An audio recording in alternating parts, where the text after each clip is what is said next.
Sandali lang. Bakit nandito ang babaeng yan? Bulong ng isang bisita habang tinuturo si Yumi. Hindi ba siya yung tindera ng lugaw sa tapat ng construction site? Anong ginagawa niya sa grand opening ng mall? Baka naligaw lang. Sapat ng isa pa. O baka naghahanap ng pagbebentahan ng lugaw dito? Nagkatawanan ng ilan. Grabe, pati ba naman mga katulong sa kusina pinapapasok na sa party ngayon? Tahimik lang si Yumi sa gilid. Hawak ang maliit na imbitasyon. Pero biglang tumahimik ang buong bulwagan na magsalita ang host. Ladies and gentlemen, let us all welcome the CEO of this mall, Mr. Hiro Villanueva. At sa gulat ng lahat, diretso siyang lumakad, papunta kay Yumi.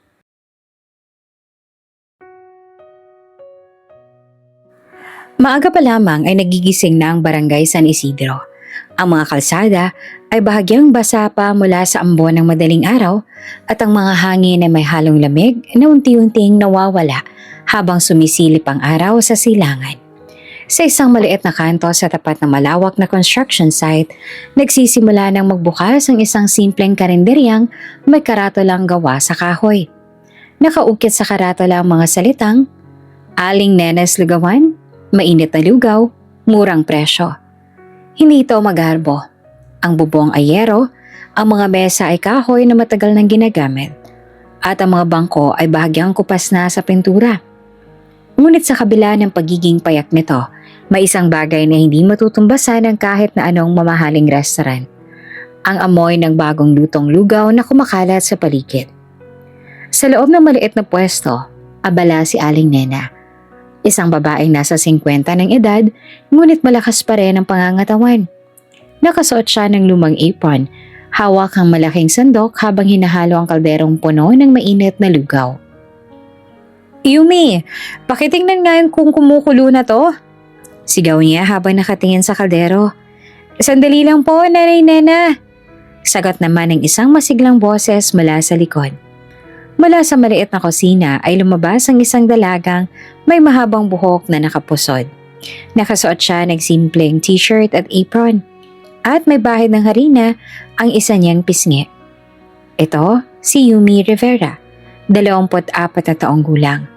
Kilala siya sa buong barangay hindi lang dahil sa kanyang kasipagan, kundi dahil sa kanyang palaging nakangiting mukha. Lumapit siya sa kaldero at sinilip ang lugaw. Ay, kumukulo na nga, sabi niya. Ang bango. Ngumiti naman si Aling Nena. Natural lang yan, special recipe ko yan eh. Tumawa si Yumi habang kumuha ng mangkok. Sa lugawan na ito, si Yumi ang madalas na naghahain sa mga customers. Mabilis ang kanyang mga kamay. Ngunit mas mabilis ang kanyang ngiti. Kaya naman hindi nakakapagtaka kung bakit halos lahat ng dumadayo sa pwestong ito ay kilala siya.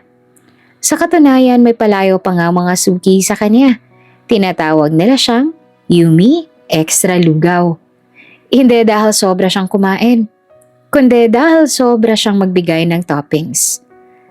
Kapag si Yumi ang naghahain ng lugaw, siguradong may dagdag na itlog, tokwa o chicharon kahit hindi mo hinihingi. Yumi, kontian mo naman ang toppings. Pabirong sabi minsan ni Aling Nena. Malulugi tayo sa'yo. Ngunit tatawa lamang si Yumi at sasagot. Okay lang po yan, ay Nena. Mas masaya po kapag busog ang mga tao. Habang papataas ang araw, unti-unting nagiging masigla ang kalsada. Sa tapat ng lugawan ay makikita ang napakalaking construction site. Mataas na bakod na bakal ang nakapalibot dito. At sa loob may mga crane, backhoe at iba pang mabibigat na makina. Ang proyektong ito ay pinag-uusapan sa buong barangay. Isang napakalaking mall ang itinayo roon.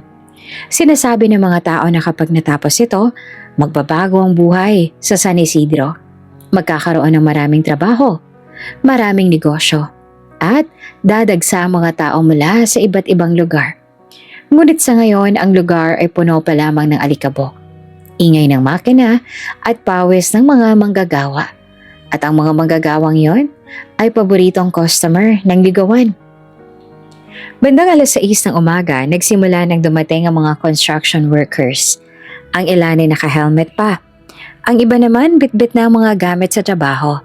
Halos lahat ay mukhang pagod na kahit hindi pa naman nagsisimula ang araw. "Aling Nena, 2 lugaw dito!" Sigaw ng isang worker habang nauupo sa bangko. "Saka naman may itlog!" Dagdag ng isa. "Yumi, extra chicharon ha?" "Copy po!" Sagot naman ni Yumi habang mabilis na naghahain ng mga mangkok. Ang maliit na lugawan ay biglang napuno ng ingay ng tawanan, kwentuhan at tunog ng mga kutsara sa mangkok. "Uy, Yumi," sabi ng isang matandang worker. "Sobra na naman yung nilagay mo ah." Tinuro niya ang mangkok na halos umapaw na sa toppings. Ngumiti naman si Yumi.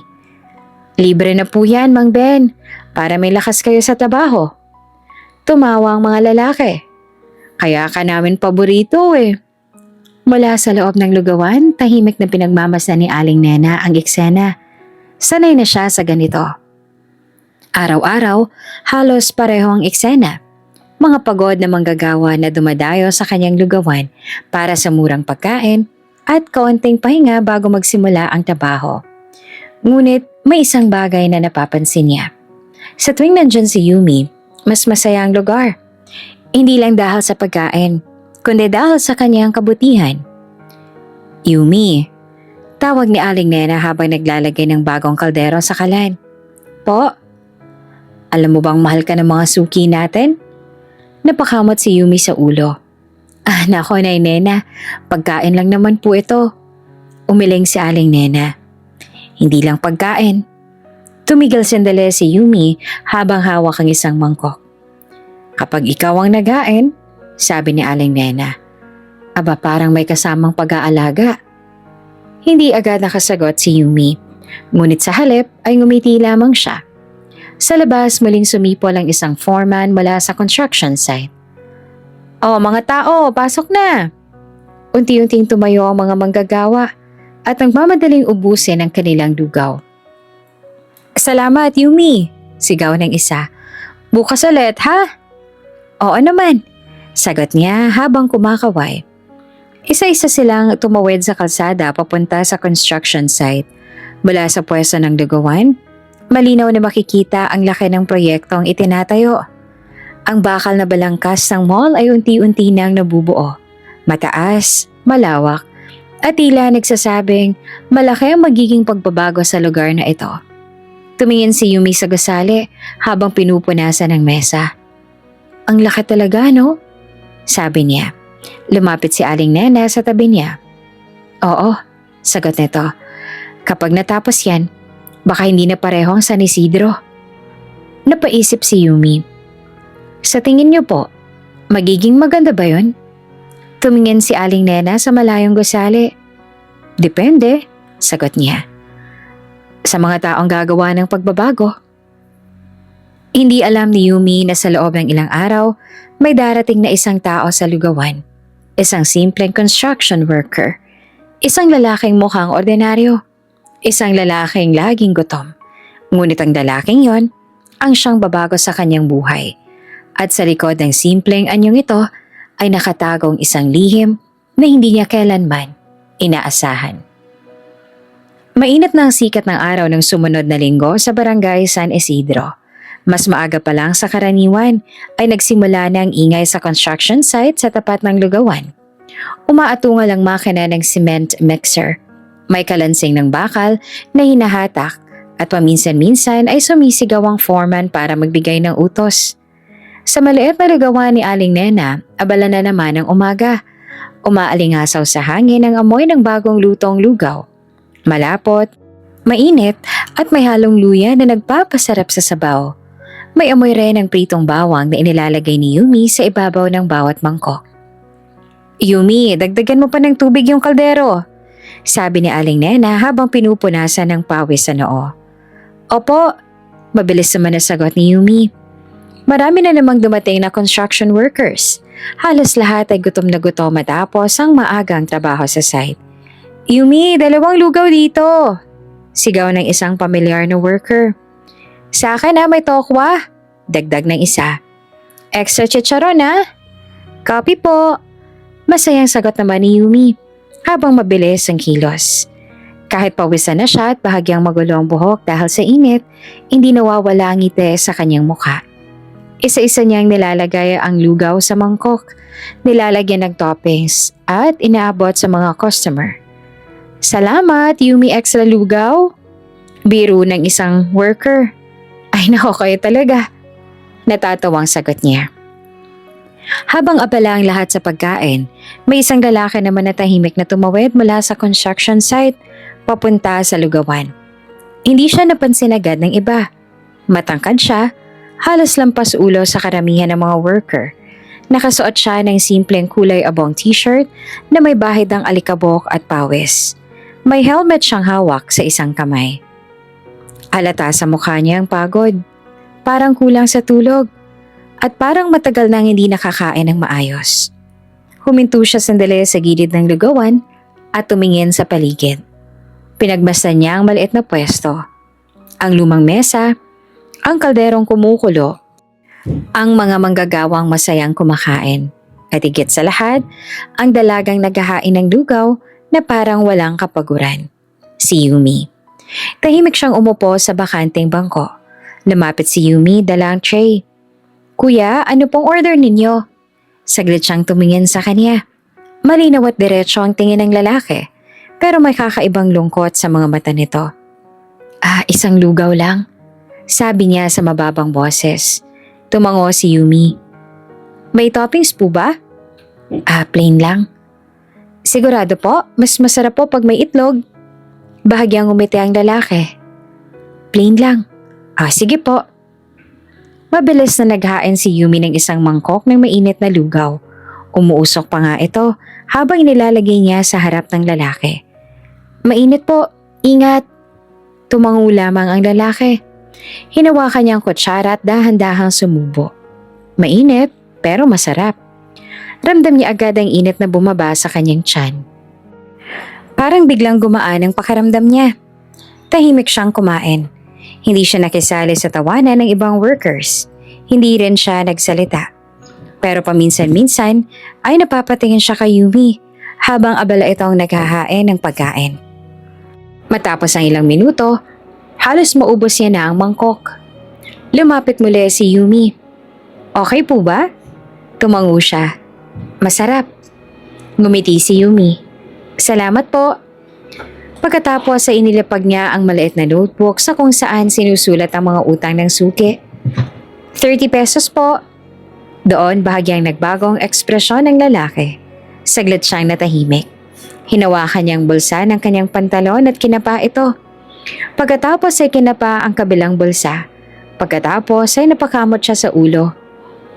Napansin niyo ni Yumi. Kuya, okay ka lang po ba? Bahagyang nahiya ang lalaki. Pasensya na. Tumigil si Yumi. Kulang palang pera ko. Saglit na natahimik ang mesa. Ang dalawang worker sa tabi niya ay napatingin. Magkano po ba kulang? Tanong ni Yumi. Sa totoo lang wala akong dala. Napangiti si Yumi. Wala talaga? Umiling ang lalaki. Halatang nahihiya. Mukhang naiwan ko sa locker eh. Sandaling tiningnan siya ni Yumi. Pagkatapos ay napabuntong hininga. Ay nako, napatingin ang mga worker na nasa paligid.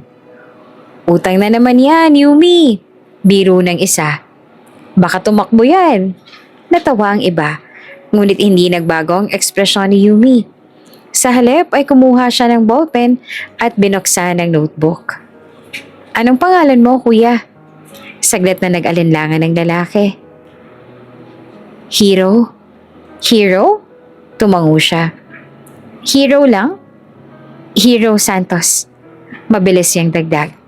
Sinulat yun ni Yumi sa notebook. Hero, 30 pesos. Pagkatapos ay ngumiti siya. Sige, Kuya Hero, utang na muna. Nagulat ang lalaki. Sigurado ka? Oo naman po. Tumawa si Yumi.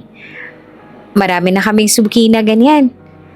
Napakamot sa ulo ang lalaki. Babawi ako bukas. Ayos lang po. Sandali siyang tumingin sa mangkok. Gusto niyo pa po? Nagulat ang lalaki. Ha? Parang bitin pa kayo eh. Hindi na. Ngunit bago pa siya makapagsalita ulit, kinuha na ni Yumi ang mangkok. Sandali lang. Ilang segundo lang lumipas ay bumalik siya. May dala siyang bagong mangkok ng lugaw. Mas marami, mas mainit. May isang pritong itlog sa ibabaw. Nagulat si Hiro. Hindi ko yan in order. Ngumiti naman si Yumi. Libre na po yan. Ano? Para hindi kayo magbutom. Napatingin ng ibang workers. Grabe ka talaga, Yumi. Sigaw ng isa. Kaya ka nalulugi. Tumawa ang lalaki. Ngunit si Hiro ay nananatiling tahimik. Pinagmasdan niya ang mangkok. Mainit pa rin ang usok. May amoy ng bawang at luya. At sa ibabaw nito, may gininto ang pritong itlog. Unti-unti siyang napangiti. Salamat. Walang anuman. Habang kumakain siyang muli, tahimik siyang nag-iisip. Hindi siya sanay sa ganitong kabutihan mula sa mga estranghero. Sa mundo na kinalakihan niya, sa mundo ng negosyo, pera at malalaking desisyon, bihira ang mga taong nagbibigay ng walang hinihinging kapalit. Ngunit ang simpleng tendera ng lugaw na ito ay parang walang pakialam kung kikita ba siya o hindi. Mas mahalaga sa kanya na walang magugutom. Matapos ubusin ang pangalawang mangkok, tumayo si Hiro. Salamat ulit. Ngumiti si Yumi. Bukas ulit Kuya Hiro. Tumango siya. Babalik ako. Pagkatapos ay tumawid siya pabalik sa construction site. Hindi alam ni Yumi na habang naglalakad ang lalaking yon papalayo, may isang foreman na lumapit dito. Sir, agad siyang pinigilan ng lalaki. Shh! Nagulat ang foreman. Pasensya na po. Tahimik na tumingin si Hiro sa lugawan mula sa malayo. Nakita niya si Yumi na masayang nakikapagkwentuhan sa mga workers habang naghahain ng lugaw. Sa sandaling iyon, hindi siya mukhang isang pagod na manggagawa. Hindi siya mukhang isang simpleng tao na walang pera. Dahil sa totoo lang, si Hiro Villanueva ay ang may-ari ng kumpanyang nagpapatayo ng napakalaking mall sa tapat ng lugawan. Siya ang CEO ng Villanueva Developments. Ang lalaking nangutang ng 30 piso para sa isang mangkok na lugaw ay isang bilyonaryong negosyante. Ngunit sa ngayon, mas gusto niyang manatiling isang simpleng worker. At sa hindi niya inaasahan, ang maliit na lugawan sa kanto at ang tendera nitong si Yumi ay unti-unting nagiging pinakamahalagang bahagi ng kaniyang araw. Tahimik ang gabi sa barangay San Isidro. Unti-unti nang nawawala ang ingay ng construction site. Ang mga makina ay tumigil na. At ang mga ilaw sa paligid ng proyekto ay nagsisilbing bantay sa malawak na lote kung saan unti-unting nabubuo ang malaking mall. Sa isang maliit na apartment na ilang kanto lang ang layo mula roon, may ilaw na nakasinde sa isang bintana sa ikalawang palapag. Doon nakatira si Hiro. Simple lamang ang apartment. Halos kasya lang isang maliit na kama. Isang luma ngunit maayos na mesa. At isang cabinet na gawa sa plywood. May maliit ding kusina sa gilid kung saan may kalan at 2 kaldero. Sa sahig ay may nakapatong na pares ng sapatos na puno ng alikabok. Mga sapatos na ginagamit sa construction site. Sa loob ng kwarto, nakaupo si Hiro sa gilid ng kama. Basang-basa pa ang kanyang buhok matapos maligo. Nakasuot siya ng simpleng puting t-shirt at jogging pants. Sa tabi niya ay ang kanyang helmet na makapal na guwantes na ginagamit sa trabaho. Pagod ang katawan niya. Ramdam pa rin sa kanyang mga balikat ang bigat ng mga bakal na binubuhat buong araw. Ngunit kakaiba ang pakiramdam niya ngayong gabi.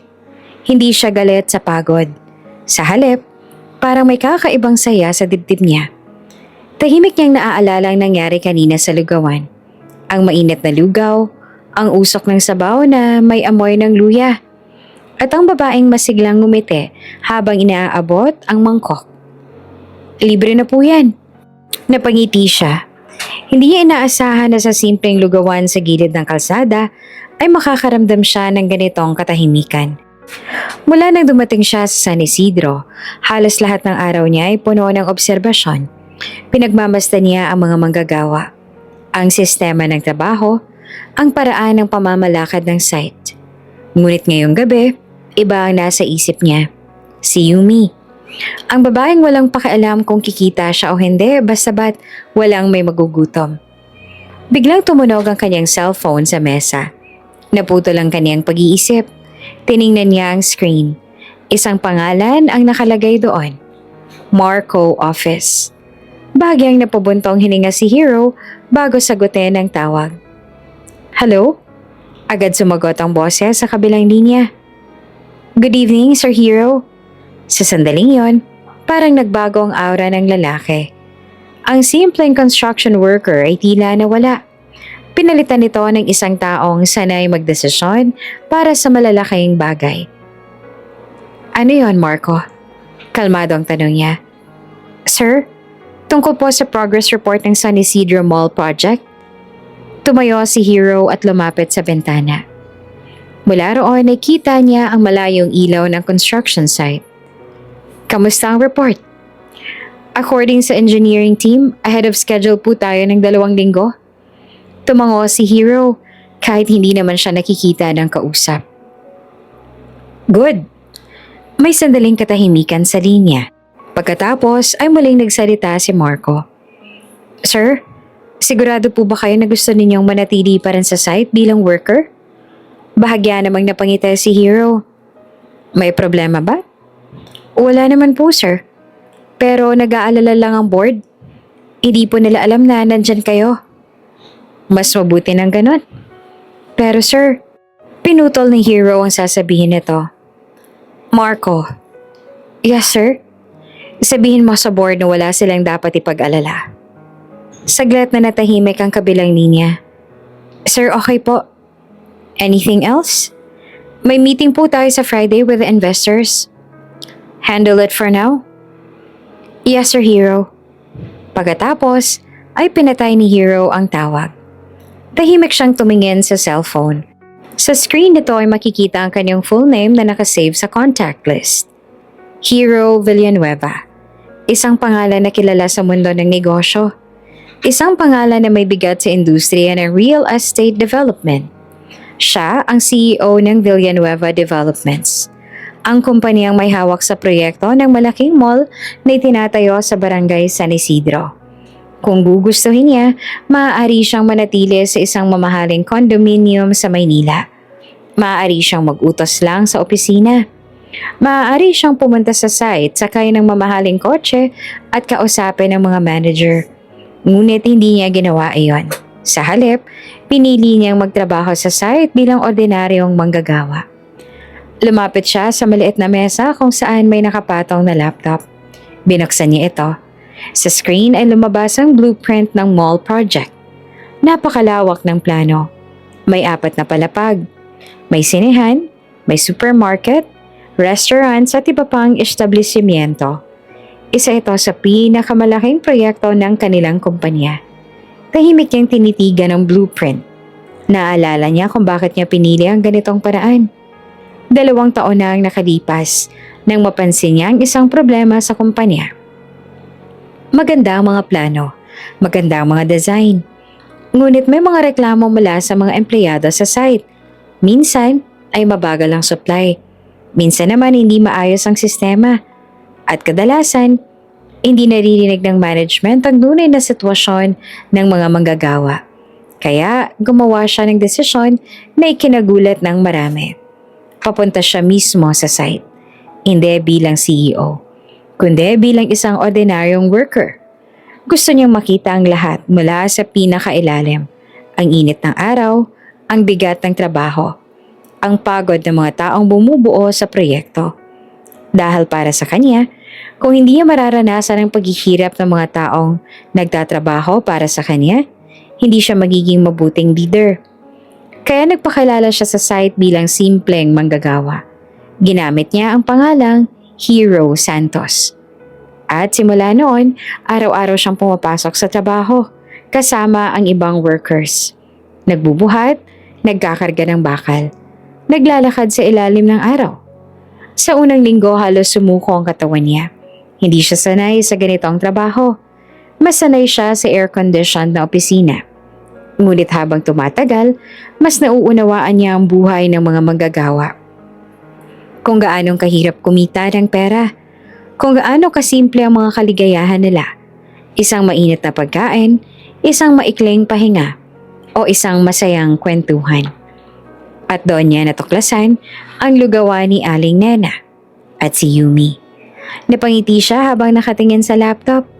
Hindi alam ng dalaga kung sino talaga siya. Para kay Yumi, isa lang siyang worker na laging gutom. Isang lalaking nangungutang pa ng 3 piso para sa lugaw. Naalala niya ang notebook kung saan sinulat ng dalaga ang utang niya. Hero, 30 pesos. Napailing siya habang natatawa. Sa buong buhay niya, hindi pa siya kailanman nangutang ng pagkain. Ngunit sa kakaibang paraan, pakiramdam niya ay iyon ang isa sa pinakamahalagang mangkok ng lugaw na nakain niya. Biglang kumatok ang may-ari ng apartment mula sa labas. Hero, bayaran na ng tubig bukas ha? Tumayo siya at lumapit sa pinto. Opo, Naites. Maga kang matulog, mukhang pagod ka. Ngumiti naman siya. Oo nga po. Nang maisara niya ang pinto, muling bumalik ang katahimikan sa kwarto.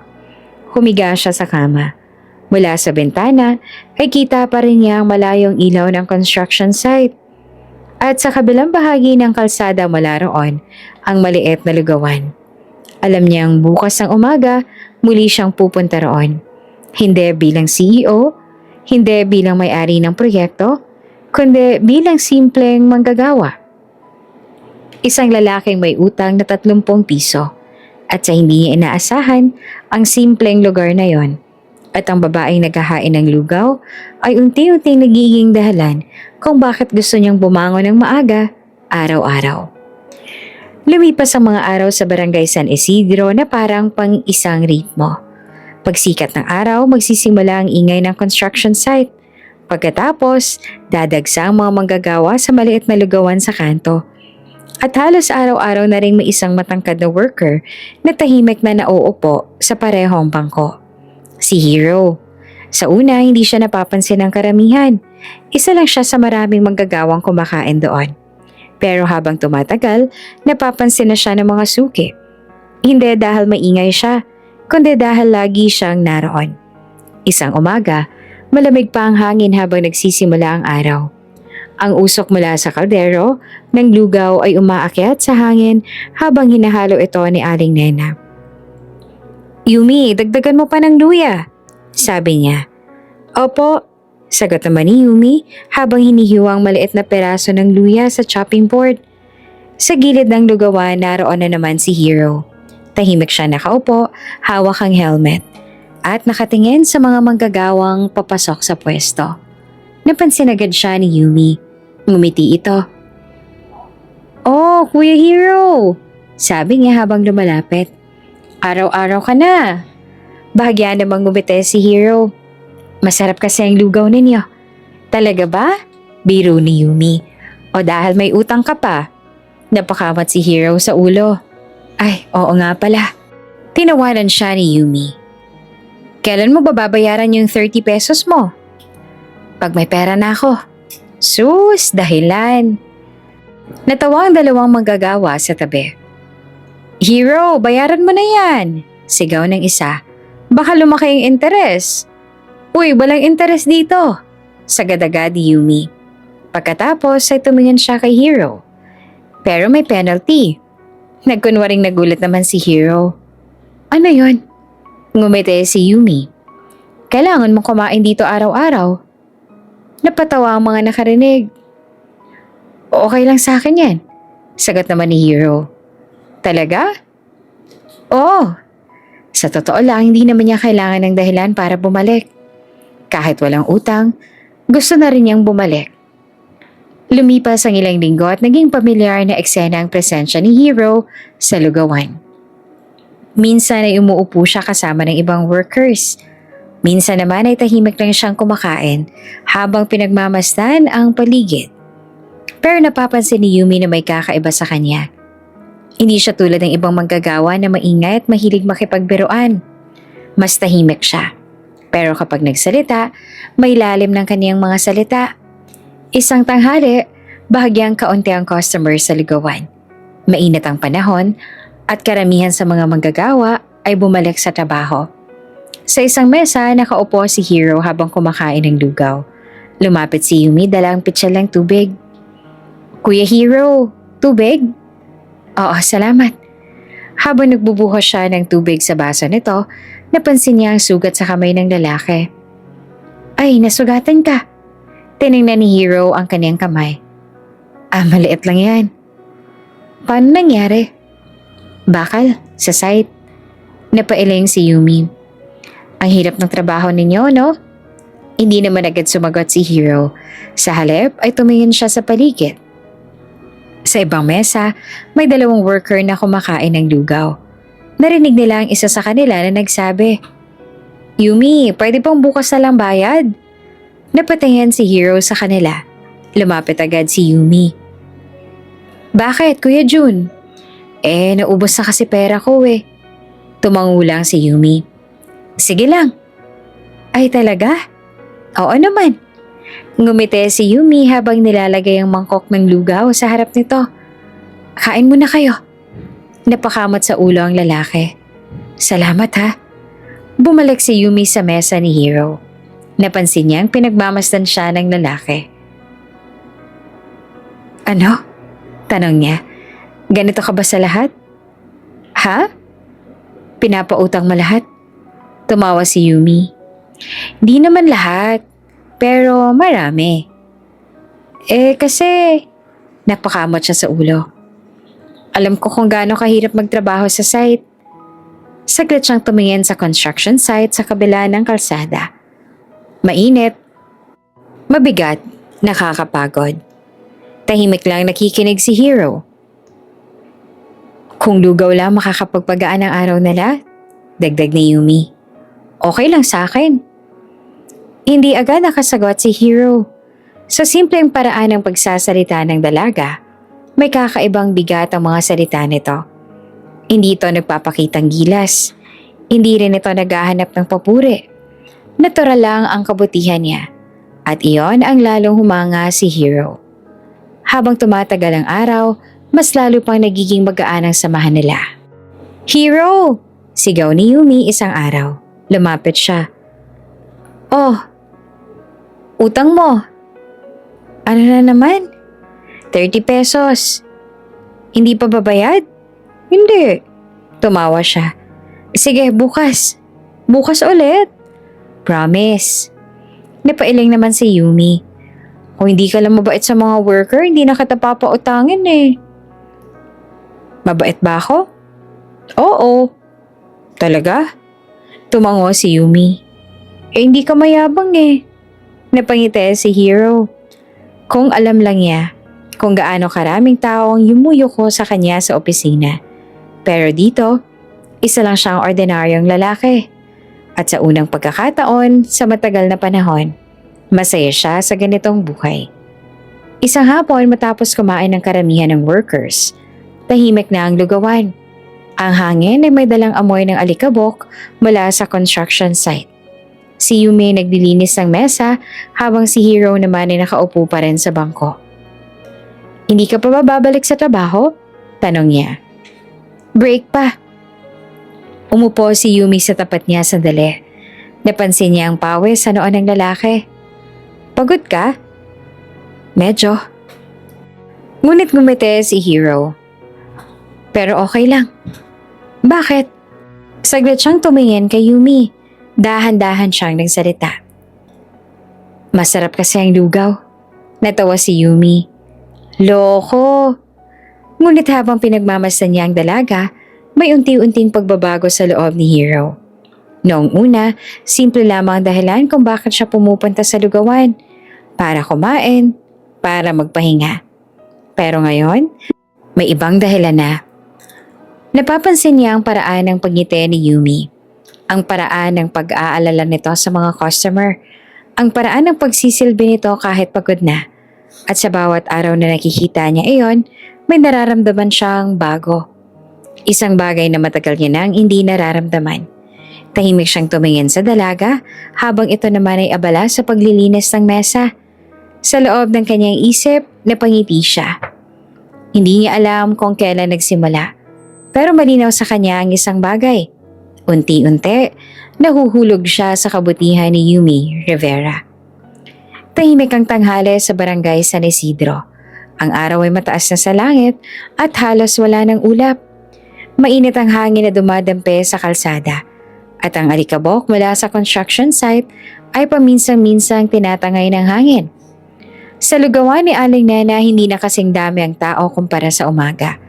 Karamihan sa mga construction workers ay bumalik na sa trabaho matapos ang kanilang lunch break.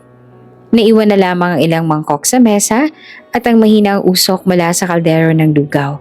Si Yumi ay abala sa pagpupunas sa mga mesa gamit ang basang-basahan. Habang ginagawa iyon, napansin niyang may isang taong nakaupo pa rin sa bangko malapit sa kanto ng lugawan. Si Hero. Tahimik siya nakaupo, hawak ang baso ng tubig. At nakatingin sa construction site sa kabila ng kalsada. Lumapit si Yumi. "Hindi ka pa ba bumabalik sa site?" tanong niya. Tumingin naman si Hero at bahagyang umiti. "Late pang shift ko." Umupo si Yumi sa kabilang bangko, hawak pa rin ang basahan sa kamay.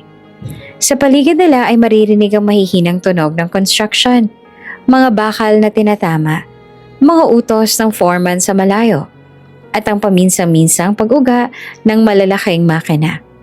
Ngunit sa lugawan, tahimik. "Hero?" sabi ni Yumi habang nakatingin sa kanya. "Oh? Matagal ka na bang worker sa construction?" Saglit siyang nag-isip bago sumagot. "Hindi pa naman ganun katagal." Tumango si Yumi. "Mahirap pa, no?" "Medyo. Ang init pa naman ngayon." Napatingin si Hero sa kanya. "Sanay ka na dito?" "Oo naman," sagot naman ni Yumi. "Bata pa lang ako. Andito na ako sa lugawan." Naging interesado si Hero. "Talaga?" Tumango siya. Dito na ako halos lumaki." Tahimik na umupo si Hero. Hinahantay ang susunod niyang sasabihin. Para kay Yumi, parang natural lang ang pagkwento. Wala itong drama sa boses niya. Parang simpleng alaala lang. "Wala na kasi akong magulang," sabi niya. Saglit na tumigil ang kamay niya sa pagpupunas ng mesa. Tahimik si Hero. "Namatay sila nung bata pa ako." Bahagyang kumunot ang noo ni Hero. "Mga ilang taon ka nun?" "Siguro mga 8. Huminga siya ng malalim. "Naaksidente sila." Hindi na nagtanong pa si Hero ng detalye. Naramdaman niya hindi iyon madaling kwento. Ngunit nagpatuloy pa si Yumi. "Pagkatapos nun, wala na akong mapuntahan." Sandali siyang napangiti. "Buti na lang nandyan si Nanay Nena." Napatingin si Hero sa kusina kung saan abala si Aling Nena sa paghahalo ng lugaw. "Siya ba nagpalaki sa'yo?" "Oo." May lambing sa boses ni Yumi habang nagsasalita. "Kaibigan kasi siya ng nanay ko dati." Tahimik na nakikinig si Hero. "Hindi naman siya mayaman," dagdag ni Yumi. "Pero hindi niya ako pinabayaan."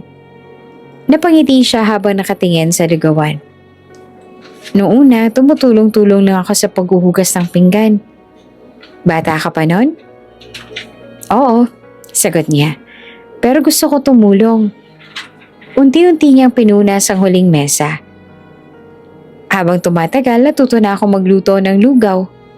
Tumawa siya ng mahina. "Sa totoo lang, mas magaling pa rin si Nanay Nena." Napatingin si Hero sa kaldero. Ang amoy ng lugaw ay kumakalat pa rin sa paligid. Mainit, mabango at may halong bawang. "Pero okay na rin," sabi ni Yumi. "Natuto ako magtrabaho." Tumingin siya kay Hero. "Masaya naman ako dito." Hindi agad sumagot si Hero. Sa isip niya, mahirap paniwalaan kung gaano kasimple ang pananaw ni Yumi sa buhay. Kung tutuusin, maraming tao sa mundo ang naghahanap ng mas malaking pangarap, mas malaking bahay, mas malaking trabaho, mas maraming pera.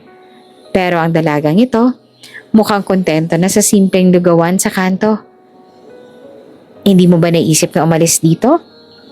Tanong ni Hero. Umalis? Tumango siya. Magtrabaho sa ibang lugar. Napaisip si Yumi. May mga nagsabi na rin yan. Ano sagot mo? Ngumiti siya. Di ko alam. Tumingin siya sa paligid ng lugawan. Ang lumang mesa, ang kahoy na bangko, ang kaldero ng lugaw. Parang ito na kasi ang buhay ko. Tahimik na nakinig si Hero. Dito ako lumaki, dagdag niya. Dito ko nakilala ang maraming tao. Napatingin siya sa construction site. At saka, saglit siyang tumigil. Masaya ako nakakatulong. Sa lugaw? Oo, tumawa siya. Alam mo ba kung gaano kasaya kapag may worker na gutom tapos mabibigyan mo ng mainit na pagkain? Hindi agad nakasagot si Hero. Sa halip ay tinignan lang niya ang dalaga. Simple lang yun, sabi ni Yumi. Pero para sa kanila, malaking bagay na. Tahimik ang paligid sa loob ng ilang segundo. Ang hangin ay may dalang amoy ng mainit na sabaw at alikabok mula sa construction site. Sa sandaling iyon, naramdaman ni Hero na may natutunan siya mula sa dalaga. Hindi sa negosyo, hindi sa trabaho, kundi sa buhay. Napansin ni Yumi na tahimik siya. Ano? Umiling si Hero. Wala. Sigurado ka? Ngumiti siya. Iniisip ko lang.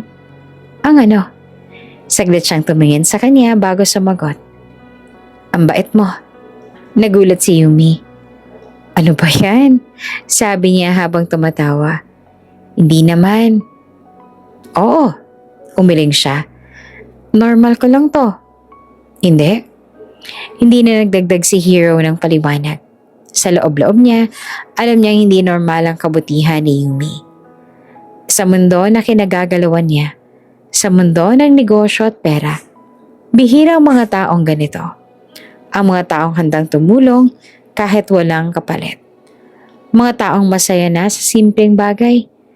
At habang nakaupo siya sa ligawan na iyon, mas lalo niyang napagtanto ang isang bagay. Hindi lang siya naaaliw sa presensya ni Yumi. Hindi lang siya nasasanay sa lugaw. Unti-unti, mas lalo siyang humahanga sa dalaga. At habang pinagmamasa niya si Yumi na masayang naglilinis ng mesa at nakikapagkwentuhan kay Aling Nena sa kusina, may isang tahimik na pakiramdam na lumalalim sa loob niya. Isang pakiramdam na hindi niya inaasahan. Isang pakiramdam na nagsisimulang maging mas mahalaga sa kanya araw-araw. At hindi niya namamalayan, unti-unti na siyang nahuhulog kay Yumi Rivera. Maagang umaga sa barangay San Isidro. Ang araw ay bahagyang sumisilip pa lamang mula sa likod ng mga gusali. Ang hangin ay may konting lamig. Ngunit ramdam na rin ang init na darating pagdating ng tanghali. Sa lugawan ni Aling Nena, nagsisimula na naman ang pamilyar na eksena. Umaakyat ang usok mula sa malaking kaldero ng lugaw. May amoy ng bawang na piniprito sa kawali at ang halimuyak ng luya na nagpapainit sa sabaw. Yumi, ihanda mo na yung mangkok. Tawag ni Aling Nena mula sa kusina. Opo. Mabilis namang inilatag ni Yumi ang mangkok sa mesa habang dumarating na ang mga construction workers mula sa kabilang kalsada.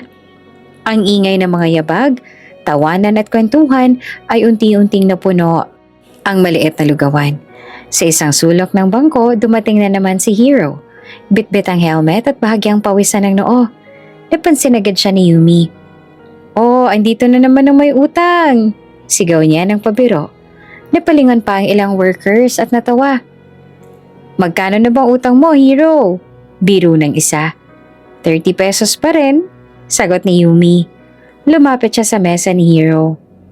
Order? Lugaw. Plain ulit? May itlog na. Nagkunwaring nagulat si Yumi. Uy, umayaman ka na. Natawa si Hero. Medyo. Habang inaabot niya ang mangkok ng lugaw, napansin ni Yumi ang cellphone ni Hiro sa mesa. Isang simpleng smartphone. May Facebook ka? Biglang tanong ni Yumi. Nagulat naman si Hiro. Ha? Facebook? Meron. Add mo nga ako? Napangiti si Hiro. Talaga? Oo naman. Kinuha ni Yumi ang cellphone niya mula sa apron at mabilis na nag-type. Yumi Rivera. Tinuro niya ang screen. Yan, ako yan. Sa picture ay makikita si Yumi na nakangiti habang nakasuot ng apron sa harap ng lugawan. Natural ang ngiti, walang arte. Tiningnan ni Hiro ang larawan bago pindutin ang add friend. Ayan, sabi niya. Accepted. Sagot agad ni Yumi matapos tingnan ang notification. Napailing si Hiro habang tumatawa. Pagkatapos ng ilang sandali, bumalik si Hiro sa trabaho sa construction site. Ngunit sa isip niya ay may isang bagong bagay na nangyari. Ngayon, may paraan na siyang makausap si Yumi kahit wala siya sa lugawan. Tahimik ang maliit na apartment ni Hiro. Nakaupo siya sa kama habang hawak ang cellphone. Sa screen ay bukas ang Facebook. Nakita niya ang profile ni Yumi. Maraming litrato ng lugawan. May larawan siya kasama si Aling Nena. May isa pang larawan na hawak niya ang malaking sandok habang tumatawa. Napangiti si Hiro. Habang tinitingnan niya ang larawan, napansin niyang simple lamang ang buhay ng dalaga. Walang mamahaling lugar, walang magagarmog na bet. Pero sa bawat larawan, makikita ang tunay na saya. Biglang tumunog ang notification. From Yumi Rivera. Hello, Kuya Hiro? Napangiti si Hiro habang nagtatype ng reply. From Hiro. Hello. Mabilis namang sumagot si Yumi. Kumain ka na? From Hiro. Oo. From Yumi. Buti naman. May sandaling katahimikan. Habang hawak ang cellphone, nag-isip si Hiro. May gusto siyang sabihin. Isang ideya na ilang araw niya nang iniisip. Sa wakas, nag-type siya. From Hiro. Day off ka sa Sunday. Ilang segundong lumipas bago sumagot si Yumi. Talaga? Oo. Huminga siya ng malalim bago itinuloy ang mensahe. Gusto mo magkape? Saglit na hindi sumagot si Yumi. Lumipas ang ilang segundo pagkatapos sa isang notification ang lumitaw. Ha? Napangiti naman si Hiro. Coffee lang. Muling natahimik ang chat.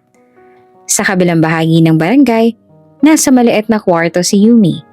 Nakaupo siya sa kama habang hawak ang cellphone. Magkape? Bulong niya. Hindi siya sanay sa ganito. Halos buong buhay niya ay nasa lugawan lang siya. Trabaho sa umaga, pahinga sa gabi. Paminsan-minsan ay bibili ng grocery sa palengke. Pero lumabas para makipagkape sa isang lalaki? Napakamot siya sa ulo. Nag-type siya ng reply. Nako, hindi ako sanay lumabas. Agad namang sumagot si Hiro. Coffee lang naman. Malayo ba? Cafe sa kabilang barangay. Tahimik na tumingin si Yumi sa screen. Hindi niya alam kung bakit kinakabahan siya. Hindi naman ito malaking bagay. Kape lang. Pero parang may kakaibang pakiramdam sa dibdib niya. Maya-maya ay lumabas si Aling Nena mula sa kusina. Oh Yumi, bakit natutulala ka dyan? Nagulat siya. Ha? Wala po. Lumapit si Aling Nena. Sino yung kachat mo? Medyo nahiya si Yumi. Si Hiro po. Kilala ko ba yan? Yung worker po sa site. Napangiti si Aling Nena. Oh, ano sabi? Iniimbitahan niya po ako magkape. Tumaas ang kilay ni Aling Nena. Oh, Nay Nena. Tumawa ito. Anong sagot mo? Hindi ko pa alam. Umupo si Aling Nena sa tabi niya. Gusto mo ba siya? Nay Nena. Tumawa ulit ang matanda. Sagutin mo lang. Huminga naman ng malalim si Yumi. Di naman masamang magkape. Dagdag pa ni Aling Nena. Minsan lang naman lumabas. Napaisip si Yumi. Sa totoo lang, medyo gusto niya ring subukan. Bumalik siya sa chat. Matagal siyang nakatitig sa screen bago nag-type. From Yumi. Sige. Agad na lumitaw ang typing indicator mula kay Hero. Talaga? Ngumiti si Yumi habang nagtatype. Pero, ilang segundong lumipas, isang kape lang. Sa kabilang apartment na pangiti si Hero habang hawak ang cellphone. Deal. Bulong niya. Hindi niya alam kung bakit parang masaya siyang parang bata. Hindi naman ito malaking bagay. Isang simpleng coffee date lang. Pero para sa kanya, ito ang unang pagkakataon na lalabas siya kasama si Yumi. At sa isip niya, may kakaibang pakiramdam na hindi niya maipaliwanag. Habang nakahiga siya sa kama at nakatitig sa kisame ng maliit na apartment na pangiti siya. Dahil sa darating na linggo, hindi siya pupunta sa lugawan bilang gutom na worker, kundi bilang isang lalaking gustong makilala pa ang babae na nagbago ng kanyang araw-araw na buhay. Linggo ng hapon sa Barangay San Isidro, tahimik ang paligid kumpara sa karaniwang araw. Wala na ang ingay ng construction site dahil day off ng karamihan sa mga manggagawa.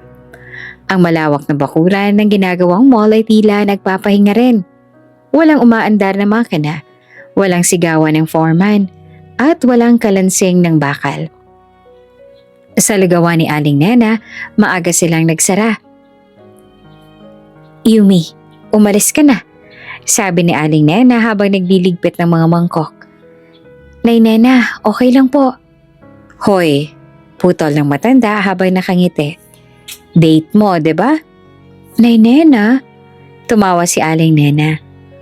Hindi na ako bata, Yumi. Nakikita ako mga bagay-bagay. Namulampis ngayon ng dalaga. Nako, kape lang naman po yun. Di kape lang.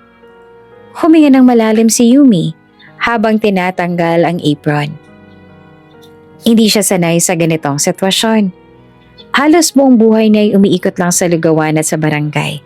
Pero ngayong araw, pupunta siya sa cafe sa kabilang barangay para makipagkita kay Hero. Paglabas niya sa lugawan, bahagyang lumamig ang hangin.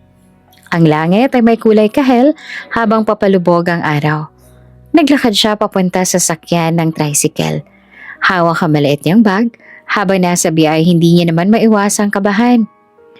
Relax lang, bulong niya sa sarili. Kape lang to. Sa cafe, ang cafe ay maliit ngunit maliwalas. May mga ilaw na dilaw ng kulay na nakasabit sa kisame.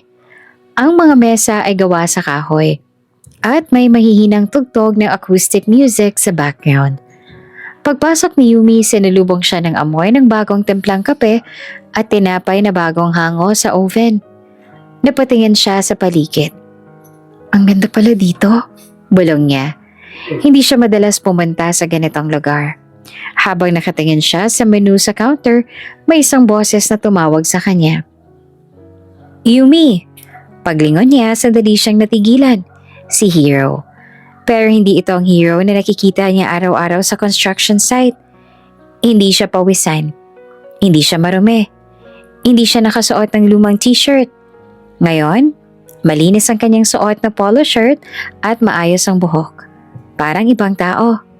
Halos hindi naman makapaniwala si Yumi habang nakatingin sa kanya. Hero? Ngumiti ang lalaki. Oh, napakurap si Yumi. Ikaw ba talaga yan? Tumawa si Hero. Bakit? Iba ka. Mas gwapo ba? Napatawa si Yumi. Medyo. Umupo sila sa isang mesa malapit sa bintana. Sa labas ay makikita ang maliit na kalsada ng barangay at ang mga taong dumadaan habang papalubog ang araw. Lumapit ang waiter. Order po. Cappuccino, sabi ni Hero. Tumingin siya kay Yumi. Sa'yo? Napatingin naman si Yumi sa menu. Hindi siya sanay sa mga pangalan ng kape. Ano pa masarap? Latte? Sige, latte. Pag-alas ng waiter, muling tumingin si Yumi kay Hero. Hindi pa rin ako makapaniwala. Sa alin? Na ganito ka pala kapag hindi nasa construction site. Ngumiti si Hero. Ikaw din naman. Ano? Maganda ka pala kahit walang apron. Namula ang pisngi ni Yumi. Loko. Natawa silang pareho. Pagkatapos ng ilang minuto, dumating ang kanilang mga kape. Ang usok mula sa tasa ay may dalang matamis na amoy ng kape at gatas. Dahan-dahang hinigop ni Yumi ang latte. Wow, sabi niya. Masarap? Oo.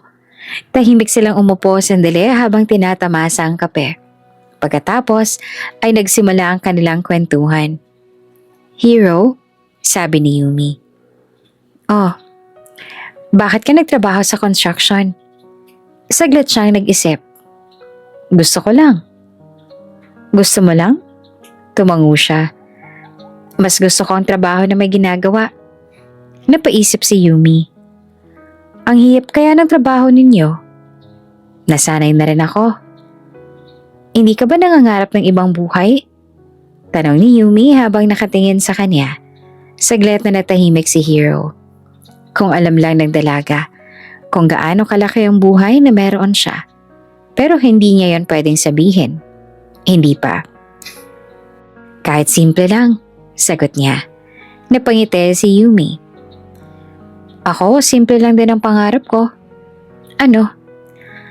Na lumaki pa ang lugawan ni Nanay Nena. Napangiti si Hero. Talaga? Oo. Paano? Siguro balang araw magiging maliit na restaurant. Habang nagsasalita si Yumi, makikita sa kanyang mga mata ang excitement. Yung tipong may bubong na maayos, maraming mesa, at mas maraming pagkain. Tahimik na nakinig si Hero. Hindi niya inaasahan na ganoon lang kasimple ang pangarap ng dalaga. Pero sa paraan ng pagsasalita nito, parang napakahalaga ng pangarap na yon. Magagawa mo yan, sabi ni Hero. Tumingin si Yumi sa kanya. Talaga? Oo. Bakit ka sigurado? Ngumiti si Hero. Masipag ka eh. Napangiti si Yumi. Habang tumatagal ang kanilang pag-uusap, mas nagiging magaan ang pakiramdam nila sa isa't isa. Ang kaba ni Yumi kanina ay unti-unting nawawala. Hindi na awkward ang kanilang usapan. Parang matagal na silang magkaibigan. Nagkwentuhan sila tungkol sa mga simpleng bagay, mga pagkain na gusto nila, mga pelikula na napanood, mga nakakatawang karanasan sa trabaho. Minsan ay tumatawa sila ng malakas. Minsan naman ay tahimik lang habang umiinom ng kape. Sa labas ng cafe, tuluyan ang lumubog ang araw. Ang mga ilaw sa kalsada ay nagsimulang magsindi. Sa loob ng cafe, mas lalong naging tahimik at cozy ang paligid. Habang nakatingin si Hero kay Yumi na tumatawa sa isang kwento, may naramdaman siyang kakaiba. Isang pakiramdam na matagal niya nang hindi nararanasan. Hindi ito tungkol sa negosyo, hindi ito tungkol sa trabaho. Ito ay tungkol sa simpleng kasiyahan. Sa kabilang banda, si Yumi naman ay nakatingin din kay Hero. Napansin niya kung gaano itong kalmadong magsalita, kung gaano itong marunong makinig, at kung gaano siyang kakomportable sa presensya nito. Sa isip niya napangiti siya. Hindi niya akalain na ang simpleng kape na ito ay magiging ganitong kasaya. Habang papalabas sila ng cafe, matapos ang kanilang date, napansin ni Yumi ang malamig na hangin ng gabi. At sa unang pagkakataon, hindi niya naisip ang trabaho sa lugawan. Hindi niya naisip ang pagod ng araw. Sa halip, inisip niya ang isang bagay. Na baka, ang simpleng lalaking laging kumakain ng lugaw sa kanilang kanto ay unti-unti na ring nagiging mahalagang bahagi ng kanyang buhay. Lumipas ang mga araw matapos ang kanilang unang pagkikita sa cafe. Sa barangay San Isidro, bumalik sa normal ang ritmo ng buhay. Maagang nagigising ang mga tao, nagsisimula ang ingay ng construction site, at muli na namang napupuno ng mga manggagawa ang maliliit na lugawan ni Aling Nena. Ngunit may isang bagay na napansin ng mga suki sa lugar. Mas madalas na makita si Hero sa lugawan. Kung dati ay isang beses lang siyang pumupunta sa umaga, ngayon ay bumabalik pa siya sa tanghali. Minsan ay dumadaan pa siya sa hapon kahit wala namang order. Isang umaga, bahagyang malamig ang hangin habang sumisikat ang araw. Sa lugawan, abala si Yumi sa paghahain ng lugaw sa mga manggagawa. Kuya Ben, extra chicharon nga, sabi niya habang inaabot ang mangkok. Salamat Yumi, extra lugaw, sagot ng matandang worker. Sa kabila mesa naman, tahimik na nakaupo si Hero. Hawak niya ang mangkok ng lugaw habang pinagmamasan ng dalaga na abala sa trabaho. Mabilis ang kilos ni Yumi. Kung minsan ay tumatakbo siya mula sa kusina papunta sa mesa. Kung minsan ay nakikipagbiruan sa mga customer. At kahit pawisan na siya at medyo magulo ang buhok dahil sa init, hindi nawawala ang kanyang ngiti.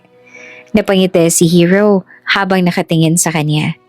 Sa loob ng ilang linggo, nasanay na siyang makita ang eksenang ito. At sa totoo lang, ito na ang paborito niyang parte ng araw. Hero! Napalingon siya. Si Mang Ben ang nagsalita habang umunguya ng lugaw. Araw-araw ka na yata dito ah. Napakamot naman si Hero sa ulo. Masarap kasi. Talaga? Tumingin si Mang Ben kay Yumi na nasa kabilang mesa naman. Pagkatapos ay bumalik ang tingin kay Hero. Sigurado ka bang lugaw lang? Napangiti ang ibang workers. Ay nako, sabi ng isa. Mukhang hindi lang lugaw ang dahilan. Napailing si Hero. Kung ano-anong sinasabi ninyo. Natawa sila. Samantala si Yumi ay abala naman sa paglalagay ng itlog sa mangkok ng isang customer. Yumi! Sigaw ni Mang Ben.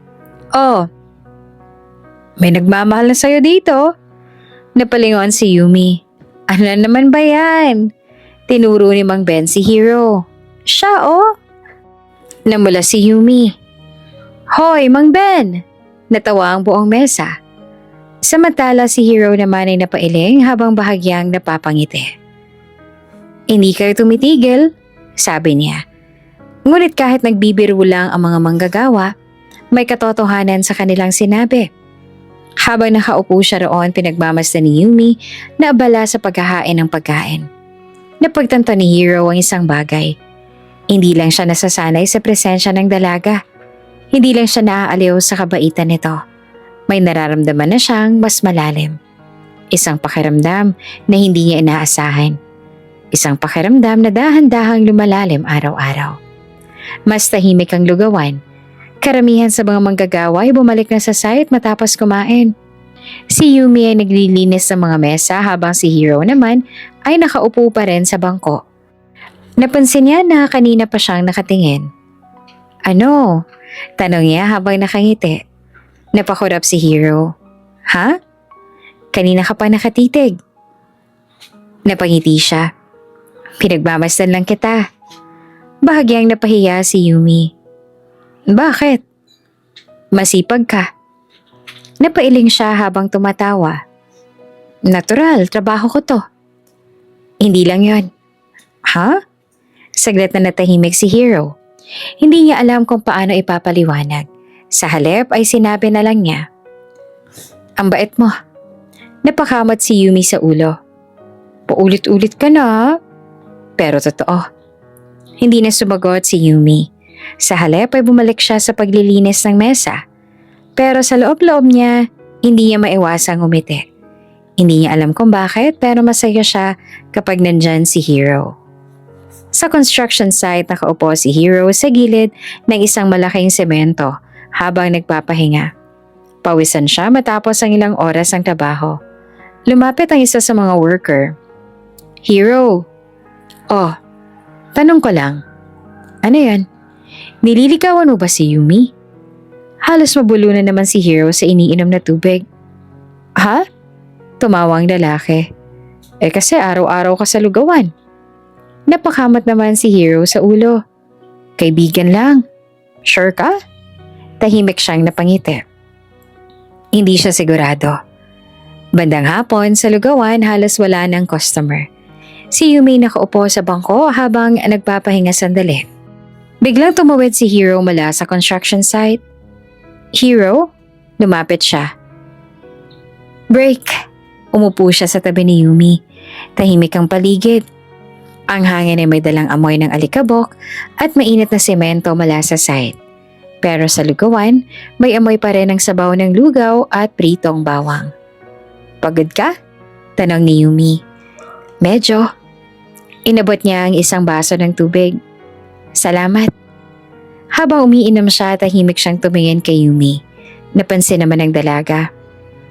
Ano? Wala. Kanina ka pa ganyan. Ngumiti si Hero. Masaya lang ako. Bakit? Saglit siyang tumingin sa lugawan.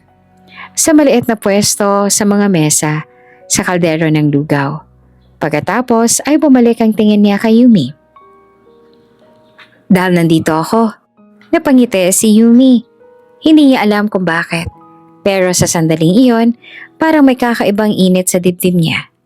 Sa loob ng ilang linggo, nasanay na siyang makita si Hero araw-araw.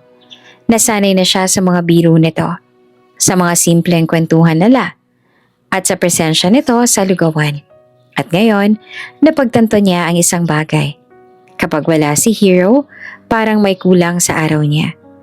Habang magkatabi silang nakaupo sa bangko at tahimik na pinagmamasdan ang papalubog na araw sa likod ng construction site, pareho nilang hindi namamalaya ng isang bagay. Unti-unti, pareho na silang nahuhulog sa isa't isa. Malamig ang simoy ng hangin sa maliit na park sa kabilang barangay. Gabi na, at ang mga ilaw sa pose nagbibigay ng malambot na dilaw na liwanag sa paligid. Oops! May break muna. Gusto mo bang ma-shoutout dito sa channel ni Ate Jane? Mag-comment lang ng lesson you learned from the latest story uploaded. Dahil pipili kami ng isang best comment of the day para i-shoutout sa susunod na upload. Kaya huwag kalimutang mag-iwan ng lesson you learned after you watch this video. Maraming salamat! Shoutout nga pala kina Josie Guadalupe, Eden Rabago from Naga City, Camarines Sur, at Pressy Arellano from Qatar. Sa ating mga taga-subaybay, paki-comment naman po sa baba kung taga-saan kayo para alam ko kung hanggang saan umaabot ang mga kwento ni Ate Jane. At para ma-shoutout ko rin kayo sa mga susunod pa nating mga kwento. Maraming salamat sa pakikinig.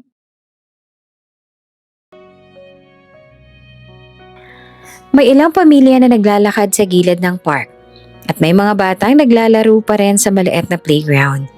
Sa isang landas na napapalibutan ng mga puno, dahan-dahang naglalakad sina Hero at Yumi. Katatapos lang nilang kumain sa isang maliit na karinderya malapit sa park. Sa kamay ni Yumi, may hawak na maliit na paper cup ng taho na binili nila sa labas. Ang sarap, sabi niya habang hinihigo pang matamis na taho. Ngumiti naman si Hero. Panghimagas. Libre pa. Siyempre. Tahimik silang naglakad sandali. Ang mga dahon ng puno ay gumagalaw sa hangin at paminsan-minsan ay maririnig ang huni ng mga kuliglig sa damuhan. Si Yumi nakatingin sa ilaw sa paligid habang naglalakad. Hindi siya sanay sa ganitong gabi. Karaniwan sa ganitong oras ay nasa bahay na siya pagkatapos tumulong sa lugawan. Pero ngayong gabi, kasama niya si Hero. At kahit simpleng lakad lang ito sa park, masaya na siya. Hero, sabi niya. Oh, ang tahimik dito, no? Oo, mas tahimik kaysa sa lugawan. Tumawa si Hero. Sigurado. Nagpatuloy sila sa paglalakad. Sa isang bahagi ng park na may mahabang bench sa ilalim ng malaking puno, huminto si Hero. Dito muna tayo. Umupo sila sa bench. Sa harap nila ay may maliit na pond na may ilaw sa paligid. Ang tubig ay bahagyang kumikislap habang gumagalaw ang hangin. Tahimik ang paligid. Saglit na nakikinig si Yumi sa mga tunog ng gabi. Pagkatapos ay tumingin siya kay Hero. Salamat ha. Sa ano? Sa paglabas. Ngumiti si Hero. Salamat din. Bakit? Pumayag ka. Napangiti si Yumi habang nakatingin sa pond. Tahimik ulit ang ilang segundo. Ngunit may kakaibang tensyon sa hangin. Parang may gustong sabihin si Hero. Napansin niyo ni Yumi. Ano? Tumingin si Hero sa kanya. Anong-ano? Para kasing may iniisip ka. Huminga ng malalim si Hero. Sa loob ng ilang linggo, marami na siyang iniisip. Marami na siyang gustong sabihin. Pero ngayon, pakiramdam niya ay oras na. Tahimik siyang tumingin sa tubig ng pond bago muling tumingin kay Yumi. Yumi, oh, may sasabihin sana ako. Bahagya namang kinabahan si Yumi. Ano yon? Saglit siyang nag-isip kung paano magsisimula. Hindi siya sanay sa ganitong bagay. Sa mundo niya, mas madali ang negosyo kaysa sa damdamin. Pero ngayon, iba ito. Simula nang makilala kita, sabi ni Hiro. Iba na ang araw ko. Tahimik na nakinig si Yumi. Dati, trabaho lang iniisip ko. Saglit siyang tumingin sa dalaga. Pero ngayon, inaabangan ko ng umaga. Bakit? Ngumiti si Hiro. Para makita ka. Bahagyang napahinto ang paghinga ni Yumi. Hindi niya inaasahan ang sasabihin nito. Ikaw ang dahilan kung bakit gusto kong pumunta sa lugawan araw-araw. Dagdag ni Hiro. Tahimik ang paligid. Ang tanging maririnig ay ang hangin at ang mahihinang tunog ng tubig sa pond. Yumi, tumingin siya ng diretso sa mata ng dalaga. May gusto ako sa'yo. Parang tumigil ang mundo sa sandaling yon. Hindi naman agad nakasagot si Yumi. Nakatingin lang siya kay Hiro habang pinoproseso ang mga salitang narinig. Hindi niya inaasahan na mangyayari ito. Oo, nararamdaman niya na espesyal ang samahan nila. Pero hindi niya akalaing aamin agad si Hiro. Hiro? Mahinang sabi niya. Ha? Sigurado ka? Tumango si Hiro. Oo. Huminga ng malalim si Yumi. Medyo kinakabahan siya. Pero alam niya kailangan niyang maging tapat. Sa totoo lang, tumingin siya sa mga ilaw sa pond. Hindi ko rin inaasahan na magiging ganito tayo. Tahimik na nakinig si Hiro. Noong una, sabi ni Yumi, akala ko suki ka lang sa lugawan. Ngumiti si Hiro. Hanggang ngayon din naman. Tumawa siya ng mahina. Pero habang tumatagal, saglit siyang tumingin sa kanya. Masaya ako kapag andyan ka. Bahagyang kumislap ang mata ni Hiro. Talaga? Tumango si Yumi. Oh, hindi niya na tinago ang nararamdaman. Kasi may nararamdaman din ako. Sandaling natahimik si Hiro. Parang hindi siya makapaniwala sa narinig. Yumi, ngumiti ang dalaga. Pero, bahagyang napakunot ang noon ni Hiro. Pero, dahan-dahan lang. Tahimik na nakinig si Hiro. Hindi ako sanay sa ganito. Paliwanag ni Yumi. Hindi ako sanay sa relasyon. Tumango si Hiro. Naiintindihan ko. Gusto ko lang kilalanin pa kita. Ngumiti naman si Hiro. Okay lang. Sigurado ka? Oo. Tahimik silang nagtinginan. Pagkatapos ay bahagyang tumawa si Yumi. Hindi pa rin ako makapaniwala. Sa alin? Na ang lalaking nangutang ng lugaw sa akin. Napatawa si Hiro. Ay umaamin na ngayon. Umiling si Hiro habang tumatawa. Grabe ka naman. Totoo naman eh. Tahimik ulit ang sandali. Ngunit ngayon, mas magaan na ang pakiramdam ng dalawa. Hindi na nila kailangang itago ang nararamdaman. Habang nakaupo sila sa bench sa ilalim ng ilaw ng park at habang dahan-dahang gumagalaw ang tubig sa pond sa harap nila, pareho nilang alam ang isang bagay. Hindi pa nila alam kung saan hahanto ang kanilang relasyon. Pero handa silang subukan. Dahan-dahan, hakbang-hakbang. Magkasama. Mainit ang araw sa barangay San Isidro. Maaga pa lamang ay nagsimula ng ingay sa construction site sa tapat ng lugawan ni Aling Nena. Umalingaw-ngaw ang tunog ng mga makina, ang kalansing ng bakal at ang sigawan ng mga foreman na nagbibigay ng utos sa mga manggagawa. Sa maliit na lugawan sa kanto, abala naman si Yumi sa paghahain ng lugaw. Ang amoy ng bagong lutong sabaw na may luya at bawang ay kumakalat sa paligid. Umakyat ang usok mula sa kaldero habang hinahalo ito ni Aling Nena. Yumi, dagdagan mo pa ng tokwa yung mesa sa kabila, sabi ni Aling Nena. Opo. Mabilis namang kumilos si Yumi habang dala ang tray ng mga mangkok. Isa-isa niyang inaabot ang mga order ng mga construction workers. Salamat Yumi, sigaw ng isa. Extra chicharon ha? Oo na. Natawa ang mga manggagawa. Sa gilid ng lugawan naroon naman si Hero. Nakatayo siya malapit sa mesa, hawak ang mangkok ng lugaw habang pinagmamasdan si Yumi na abala sa trabaho. Halos araw-araw na silang nagkikita. At matapos ang gabi naglakad sila sa park, mas naging magaan ang pakiramdam nila sa isa't isa. Minsan ay nagbibiruan sila, minsan ay nagkakwentuhan habang kumakain. At minsan naman ay tahimik lang sila nakaupo sa lugawan habang pinagmamasdan ng construction site. Ngunit sa araw na iyon, may isang bagay na mangyayari na magbabago sa takbo ng kanilang araw. Bandang tanghali sa construction site, bahagyang nabawasan ng mga customers sa lugawan. Karamihan sa mga manggagawa ay bumabalik na sa trabaho matapos kumain. Si Yumi, naglilinis ang mesa habang paminsan-minsan ay napapatingin sa construction site sa kabila ng kalsada. Nakita niya si Hero na nagbubuhat ng bakal kasama ng ibang workers. Pawisan nito at marumi ang damit dahil sa alikabok. Ngunit kahit na ganoon, hindi niya maiwasang ngumiti. Biglang may kakaibang ingay na narinig siya sa kalsada. Isang itim na mamahaling kotse ang dahan-dahang huminto sa harap ng construction site. Lapalingon ng ilang manggagawa. Hindi karaniwan ang ganitong sasakyan sa lugar. Bumukas ang pinto ng kotse at lumabas ang isang babae. Matangkad, maayos ang buhok, nakasuot ng eleganteng dress at high heels. May dala siyang malaking sunglasses at handbag.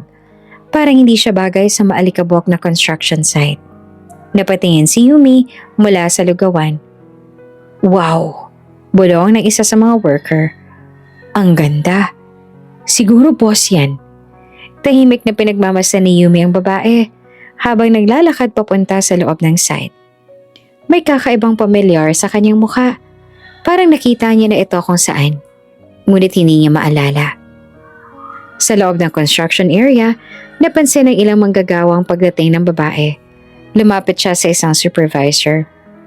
Excuse me, sabi niya sa maayos na boses. Nasaan si Hero? Hero Santos? Tumango ang babae. Opo. Tinuro ng supervisor ang isang bahagi ng site. Nandoon po. Agad siyang naglakad papunta roon. Samantala si Hero naman abala sa pagbubuhat ng bakal kasama ng ibang workers. Pawisan siya at bahagyang pagod. Hero! Napalingon siya. Nang makita niya kung sino ang tumawag, bahagyang nagulat siya. Bianca? Lumapit ang babae. Ngumiti siya. Oh hello there, cousin. Napakamot si Hero ng ulo. Ano ginagawa mo dito?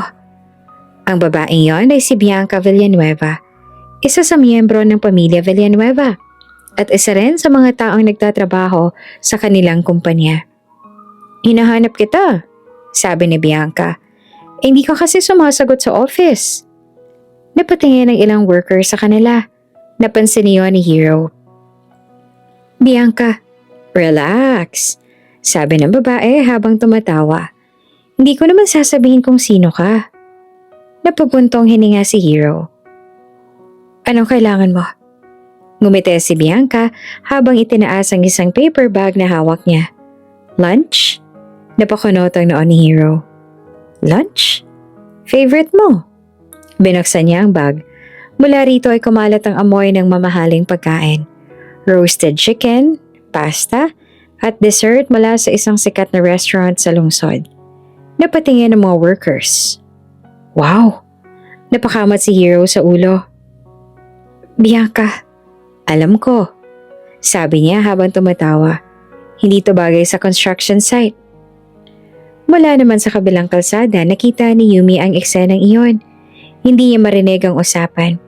Pero malinaw niyang nakita ang babae na nakikipag-usap kay Hero. Mukhang pamilyar sila sa isa't isa at mukhang malapit. Napansin niya rin ang paper bag ng pagkain na dala ng babae. Hindi ito ordinaryong pagkain. Mukhang galing sa mamahaling restaurant. Napatingin si Yumi sa mangkok ng lugaw na hawak niya. Bigla siyang natahimik. Yumi? Tawag ni Aling Nena. Po? Anong nangyari? Umiling siya. Wala po.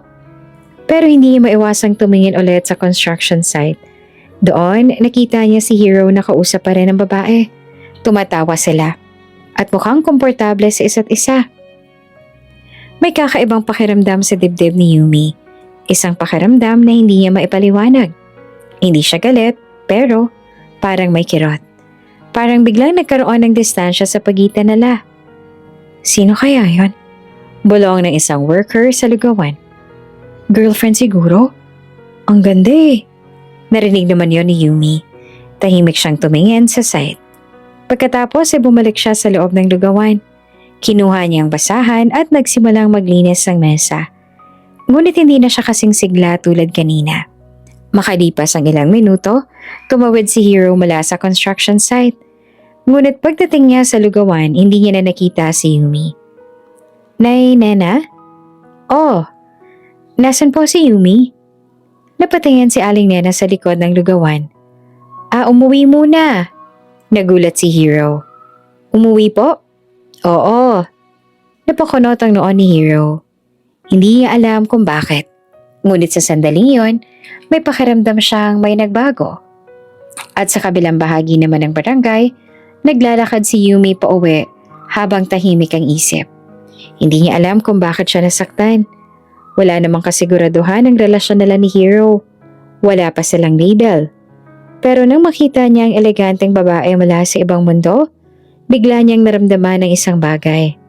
Na baka, hindi siya nababagay sa buhay ni Hero. Maaga pa lang ay mainit na ang hangin sa barangay San Isidro. Ang araw ay tumatama sa bakal at semento ng construction site, kaya lalo pang umiinit ang paligid. Ang ingay ng mga makina at ang kalansing ng bakal ay muling bumalik matapos ang maikling katahimikan ng gabi. Sa lugawan ni Aling Nena, nagsisimula na naman ang umaga. Umaakyat ang usok mula sa kaldero ng lugaw habang hinahalo ito ni Aling Nena. Kumakalat sa paligid ang amoy ng luya at pritong bawang. Ngunit may kakaibang pakiramdam sa lugawan ngayong araw. Mas tahimik si Yumi. Habang inaabot niya ang mangkok ng lugaw sa mga customer, hindi na kasing sigla ang kanyang ngiti. Salamat Yumi, sabi ng isang worker. Welcome po, sagot niya. Pero halata sa kanyang boses ang pagod. Mula sa construction site, may isang taong mabilis na tumawid ng kalsada. Si Hero. Hindi siya kumain ng lugaw ngayong umaga. Sa halip, diretsong pumasok siya sa lugawan at agad na hinanap ang dalaga. Yumi? Napalingon si Yumi. Saglit silang nagkatinginan. Parang may mabigat na hangin sa pagitan nila. Pwede ba kitang makausap? Tanong ni Hero. Saglit naman na tumingin si Yumi sa mga mesa na may ilang customer pa. Pagkatapos ay tumango siya. Sandali lang. Lumapit siya kay Aling Nena. Nay Nena, sandali lang po ako sa likod. Tumango ang matanda. Sige. Naglakad si Yumi papunta sa likod ng lugawan kung saan may maliit na espasyo malapit sa imbakan ng mga sangkap. Sumunod si Hero. Tahimik ang lugar. Ang tanging maririnig lang ay ang mahihinang tunog ng construction site sa malayo at ang kumukulong lugaw sa kusina. Huminga ng malalim si Hero. Yumi? Hindi agad sumagot ang dalaga. Nakatayo lang siya habang hawak ang basahan. Bakit ka umalis kahapon? Tanong ni Hero. Saglit siyang tumingin sa kanya bago umiwas ng tingin. May kailangan lang gawin? Hindi. Bahagyang kumunot ang noon ni Hero. Hindi yon ang dahilan. Tahimik naman si Yumi. Yung babae sa site kahapon? Sabi ni Hero. Napatingin siya sa lupa. Wala yon. Tumingin si Yumi sa kanya. Talaga? Oo. Pero mukhang malapit kayo. Pinsan ko yon. Napatingin naman si Yumi. Pinsan? Oo. Bianca Villanueva. Sandaling natahimik ang dalaga. Huminga siya ng malalim. Akala ko, hindi niya tinapos ang sasabihin. Ngumiti ng bahagya si Hiro. Akala mo ba girlfriend ko? Bahagyang namala si Yumi. Hindi ko sinabi yun. Pero iniisip mo. Hindi siya sumagot. Sa halip ay napailing siya habang nakatingin sa sahig. Pasensya na kung gano'n ang dating. Mahinang sabi ni Hiro. Tahimik silang dalawa, sandali. Pagkatapos ay nagsalita si Yumi. Hindi naman ako dapat magselos. Napatingin si Hiro. Bakit naman? Hindi naman tayo. Hindi yan natapos ang salita. Ngunit naintindihan naman ni Hiro ang ibig niyang sabihin. Lumapit siya ng konti.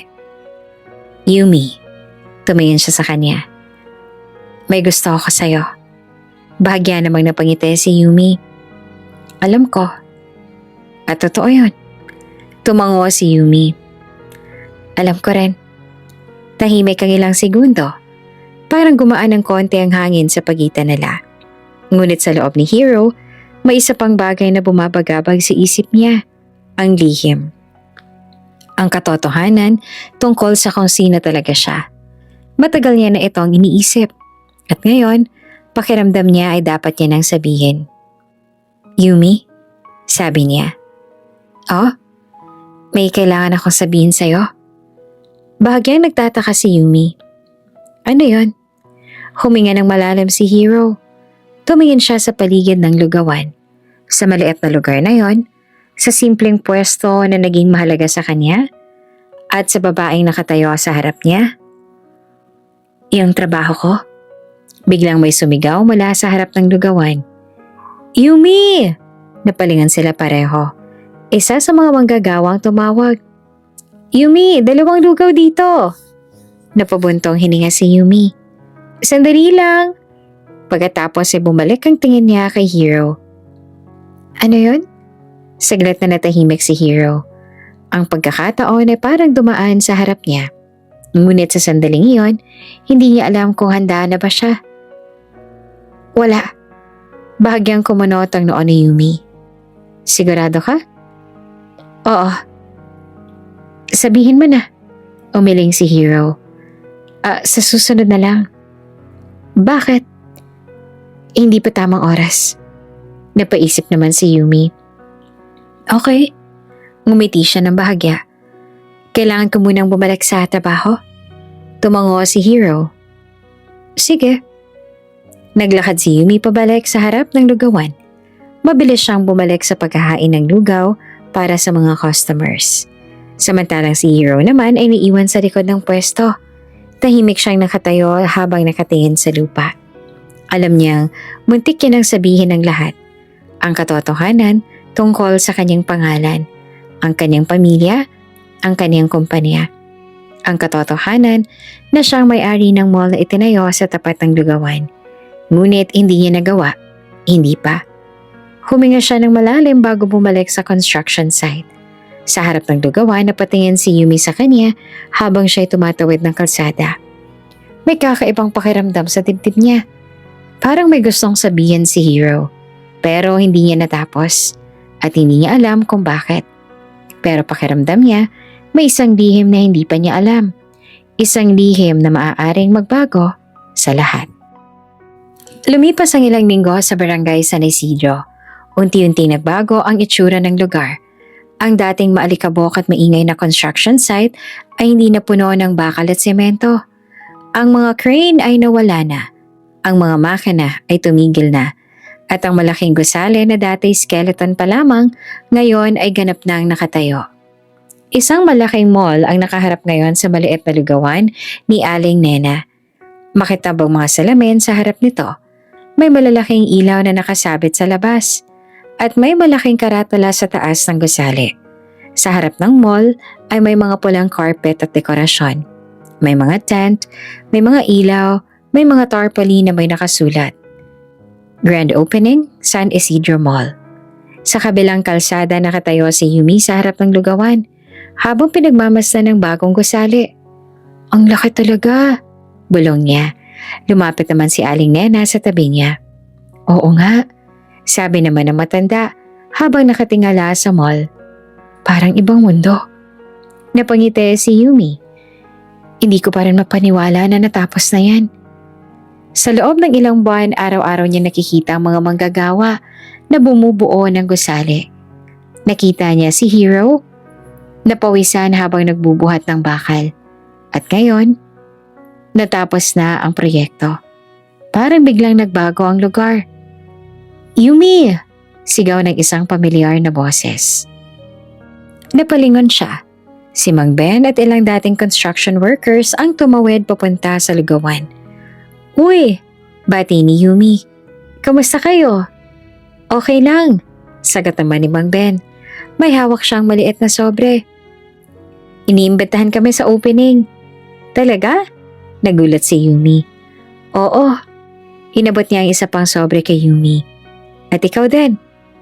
Napakunot ang noo ni Yumi. Ako? Oo. Kinuha niya ang sobre at binuksan ito. Sa loob ay may eleganteng invitation card, makapalang papel at may gintong sulat. You are cordially invited to the grand opening of San Isidro Mall. Napakurap si Yumi. Ako? Oo naman, sabi ni Mang Ben. Kayo ni Aling Nena. Bakit? Kayo nagpapakain sa amin araw-araw noon. Tumawa ang mga manggagawa.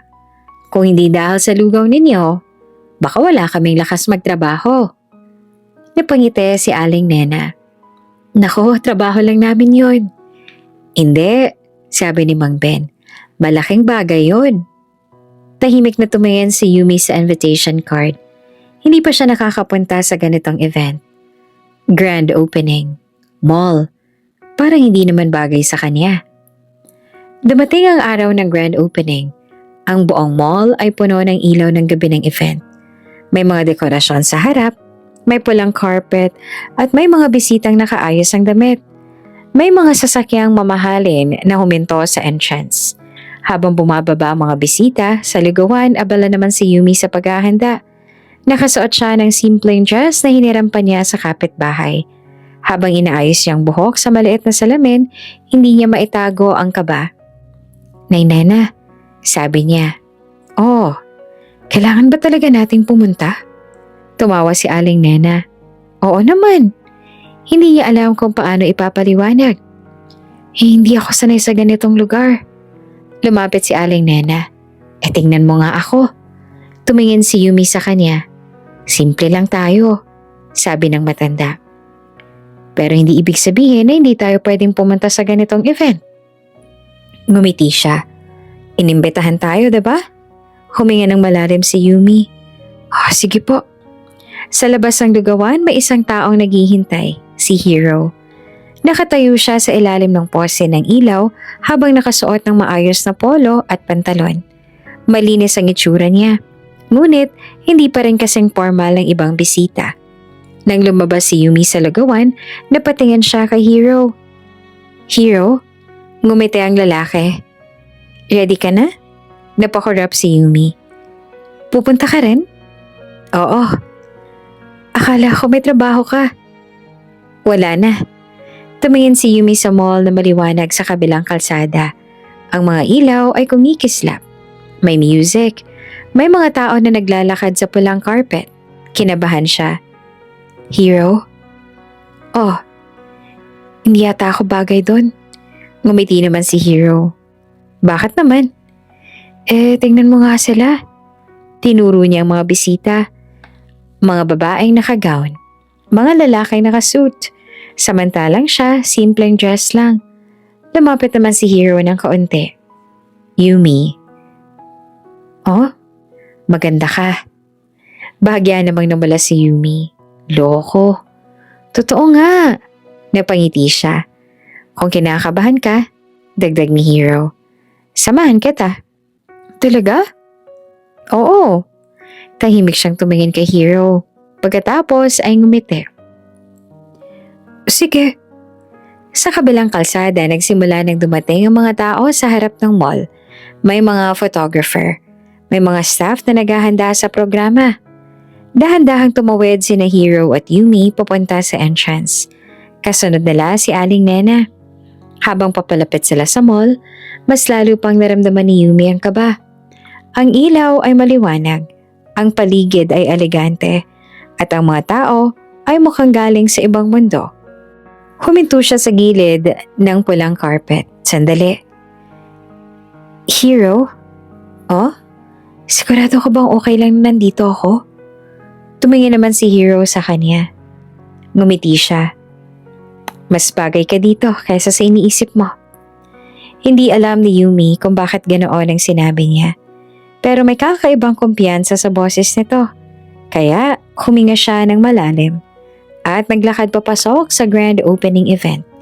Hindi niya alam na sa loob lamang ng ilang minuto, ang gabing iyon ang magbabago sa lahat ng bagay sa pagitan nila ni Hero. Maliwanag ang loob ng bagong bukas na San Isidro Mall. Ang mga ilaw sa kisame kumikislap sa makintab na sahig. Sa gitna ng malaking lobby ay may tinatayong maliit na stage na napapalibutan ng dekorasyon at mga bulaklak. May mga bisitang nakaayos ang damit. May mga negosyante, may mga opisyal ng barangay, at may mga taong tila galing pa sa lungsod. Sa gilid ng lobby nakatayo si Yumi, Hero at Aling Nena. Hindi pa rin sanay si Yumi sa paligid. Lahat ay parang masyadong elegante. Ang mga pabango ng mga bisita ay humahalo sa malamig na hangin ng air conditioning. May mga waiter na naglalakad dala ang trays ng pagkain. At sa gitna ng lahat ng yon, pakiramdam ni Yumi ay parang wala siya sa lugar. Ang laki talaga! Bulong ni Aling Nena habang nakatingala sa kisame. Oo nga po, sagot naman ni Yumi. Tumingin siya kay Hero. Tahimik lang itong nakatayo sa tabi niya. Parang may iniisip. Hero, sabi niya. Oh, salamat sa pagsama sa amin ha. Ngumiti naman si Hero. Walang anuman. Biglang nagbago ang ilaw sa lobby. Unti-unti naging mas maliwanag ang stage sa gitna. May isang lalaking nakasuit na umakyat doon hawak ang microphone. Ladies and gentlemen, tahimik ang mga bisita habang nagsisimula ang programa. Magandang gabi sa inyong lahat. May palakpakan mula sa crowd. Sa gilid ng stage ay may malaking LED screen na nakasabit sa pader. Nagsimulang magpakita ang screen ng video. Mga larawan ng construction, mga manggagawa na nagbubuhat ng bakal, mga eksena habang ginagawa ang mall. Napangiti si Yumi habang pinapanood yon. Hero, tingnan mo, sabi niya habang tinuturo ang screen. Site ninyo yan dati. Tumango naman si Hero. Oo. Sa video ay makikita ang mga construction workers na nagtatrabaho sa ilalim ng araw. At sa isang sandali, may lumitaw na eksena na parang pamilyar. Isang lalaki na nagbubuhat ng bakal. Bahagyang napakurap si Yumi. Parang ikaw yan ah, biro niya. Ngumiti naman si Hero pero hindi sumagot. Nagpatuloy pa ang video hanggang sa ipakita na ang huling eksena.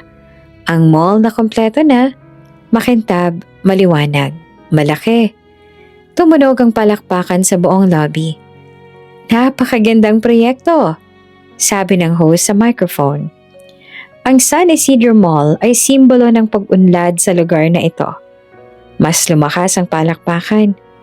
Ngunit syempre, dagdag ng host, hindi magiging posible ang proyektong ito kung wala ang taong nag-isip at nagpatupad ng planong ito. Tahimik ang crowd habang naghihintay sa susunod na sasabihin. Sa gilid ng lobby nakatayo si Yumi habang nakikinig.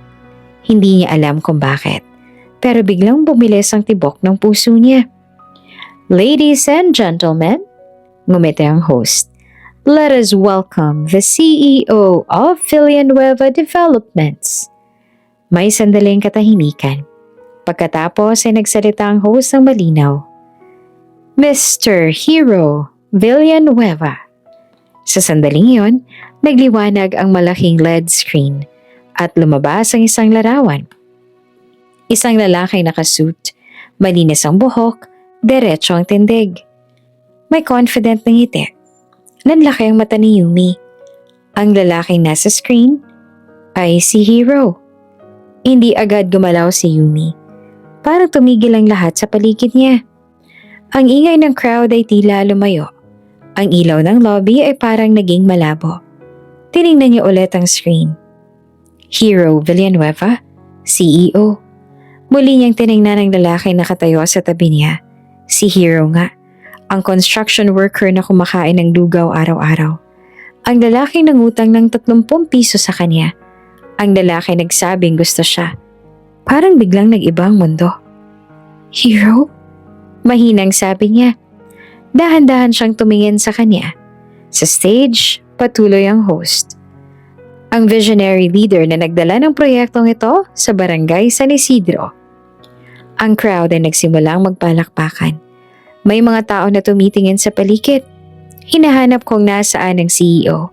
Ngunit si Yumi hindi na nakikinig sa host. Nakatingin lang siya kay Hero.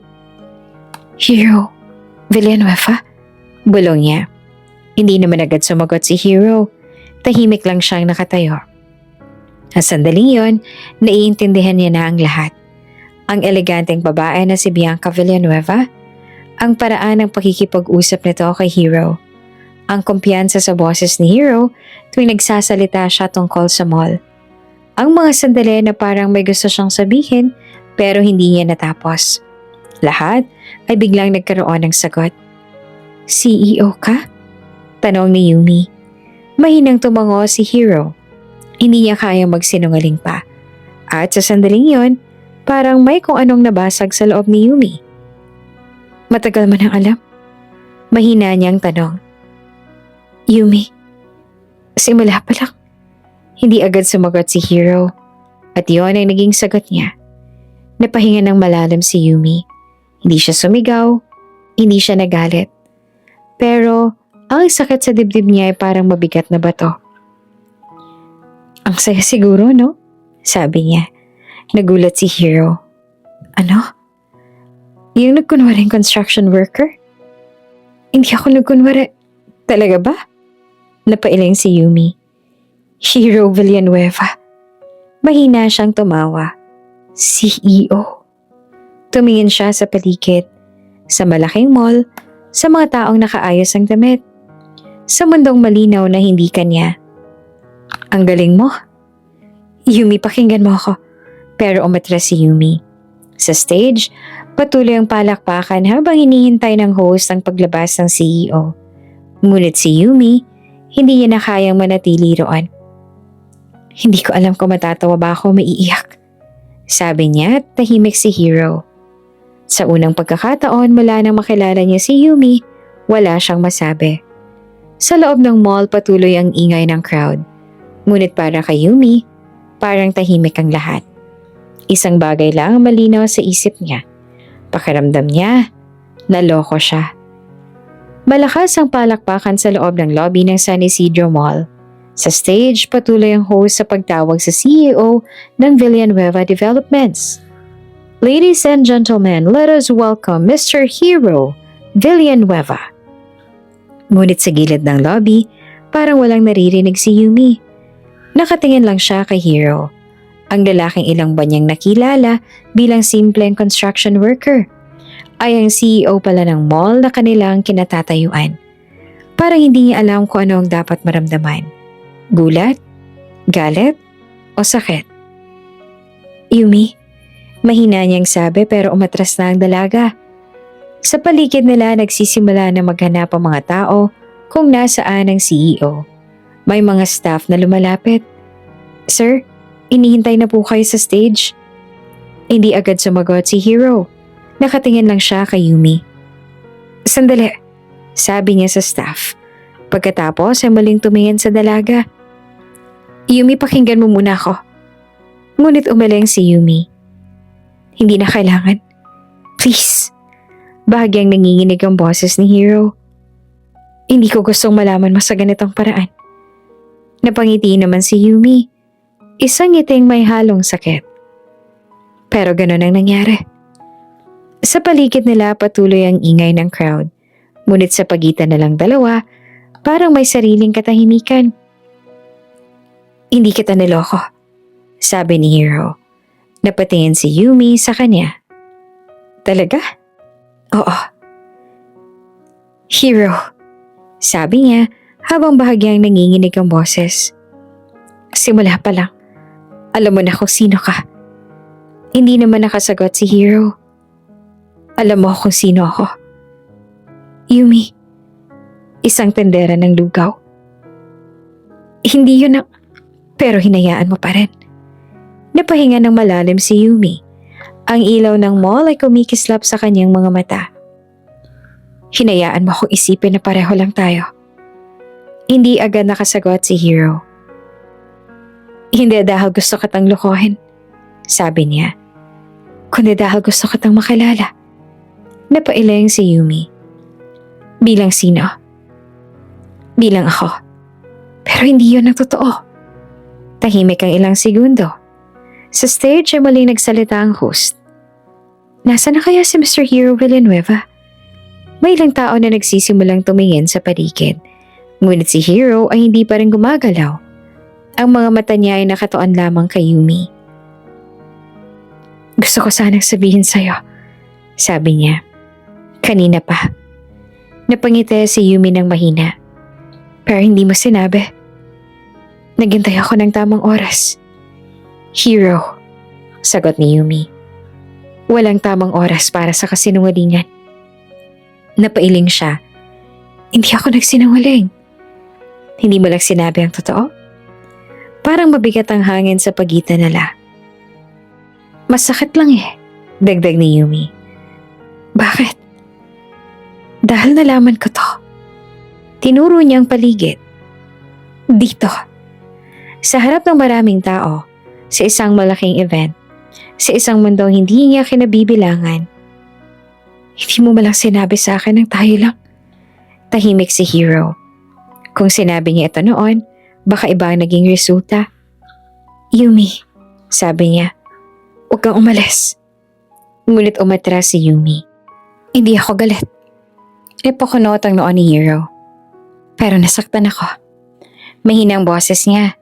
Halos hindi marinig sa ingay ng paligid. Akala ko kilala na kita. Napatingin siya sa sahig. Sandali bago muling tumingin kay Hero. Pero ngayon, hindi ko na alam kung sino ka. Tahimik si Hero. Sa unang pagkakataon sa mahabang panahon, pakiramdam niya ay wala siyang kontrol sa sitwasyon. Sa negosyo, palagi siyang may plano. Palagi siyang may solusyon. Pero ngayon wala siyang magawa. Yumi, please. Huminto sandali ang dalaga. Ano? Bigyan mo ako ng pagkakataon ipaliwanag. Tumingin siya sa kanya. Ang mga mata niya ay may halong lungkot at pagod. Hindi ngayon. Bakit? Dahil hindi ko pa kaya. Huminga siya ng malalim. Kung makikinig ako ngayon, baka hindi ko mapigilan ang sarili kong umiyak. Hindi alam ni Hero kung ano ang sasabihin.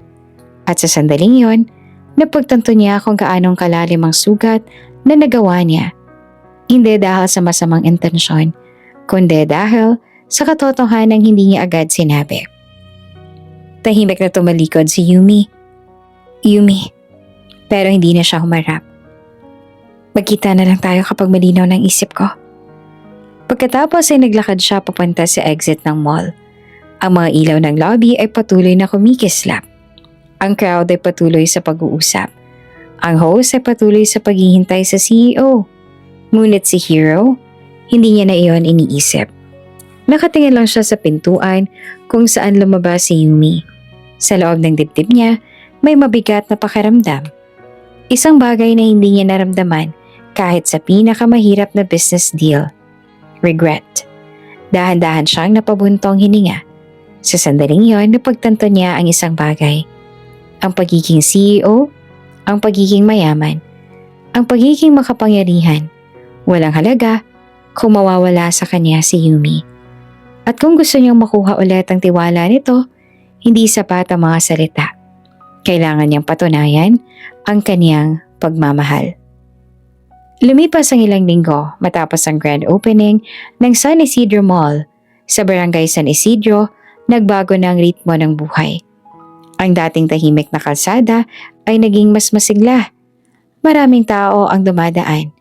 Araw-araw, mga pamilya, estudyante, at mga mamimili na pumupunta sa bagong mall.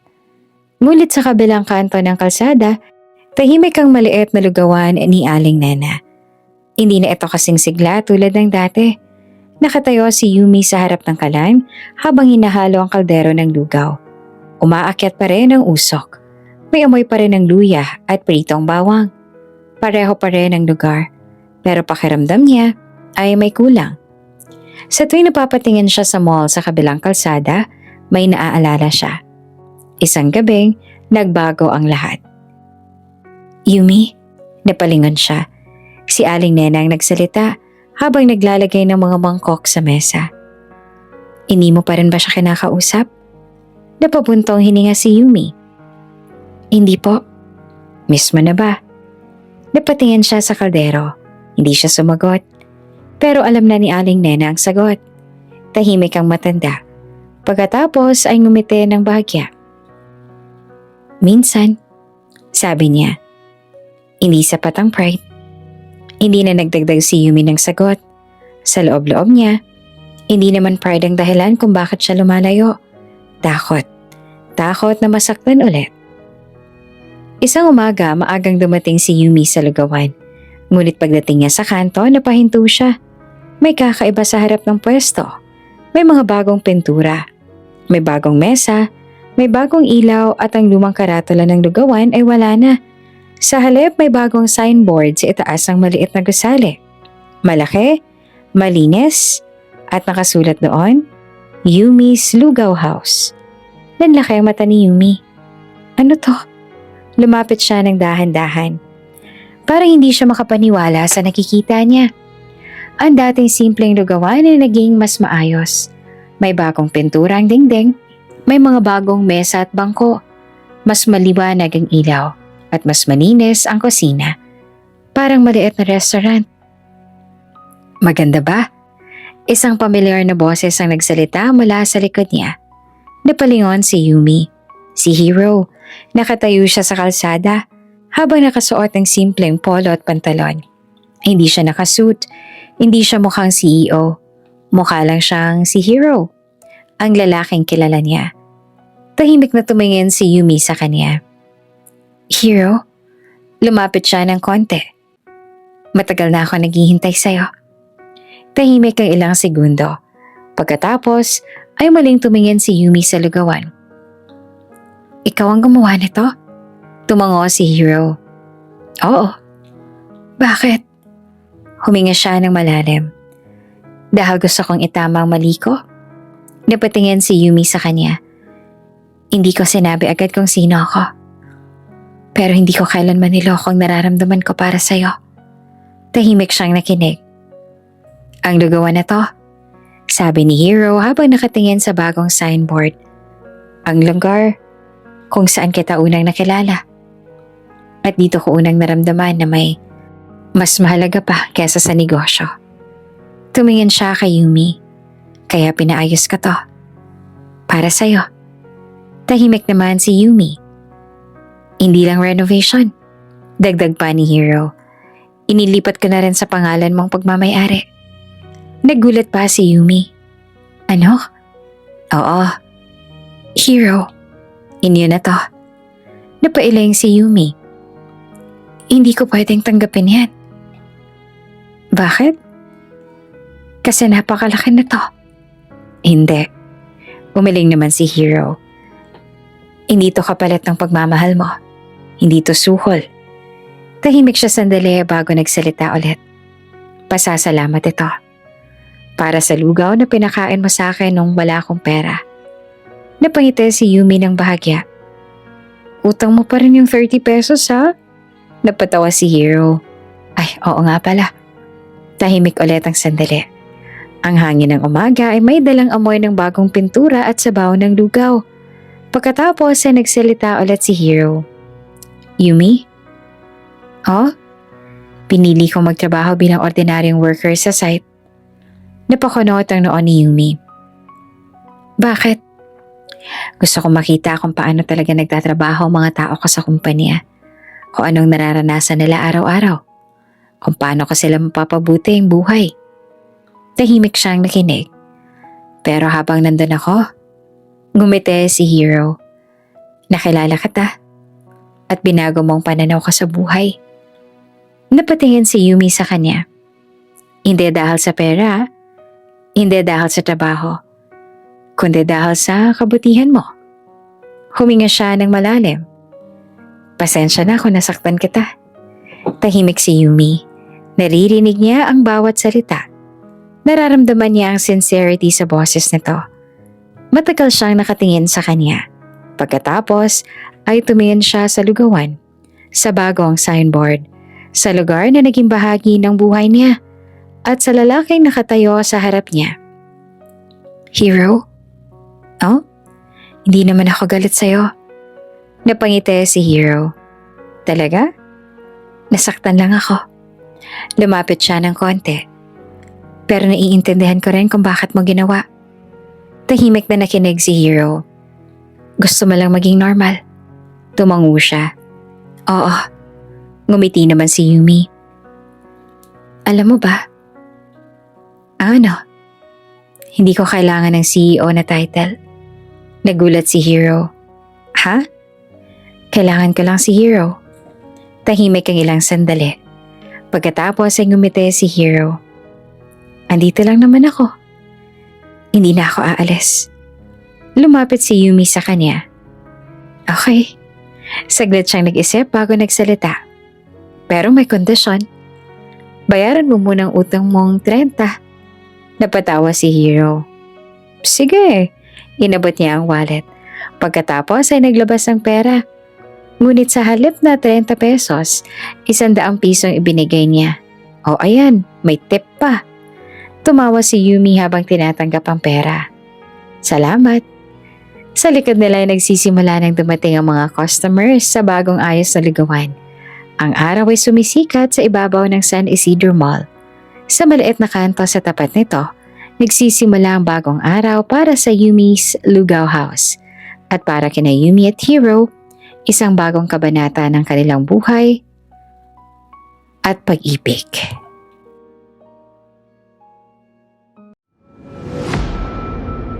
Kung bago ka pa lang sa channel na ito, Ate Jane TV, huwag kalimutang pindutin ang notification bell and subscribe button. Sana po hindi naman malaking abala sa inyo ang pagpindot ng subscribe button dahil ang kapalit po nito ay ang pagsuporta para makapag-produce ng mga libreng stories sa mga channels ni Ate Jane. Maraming salamat!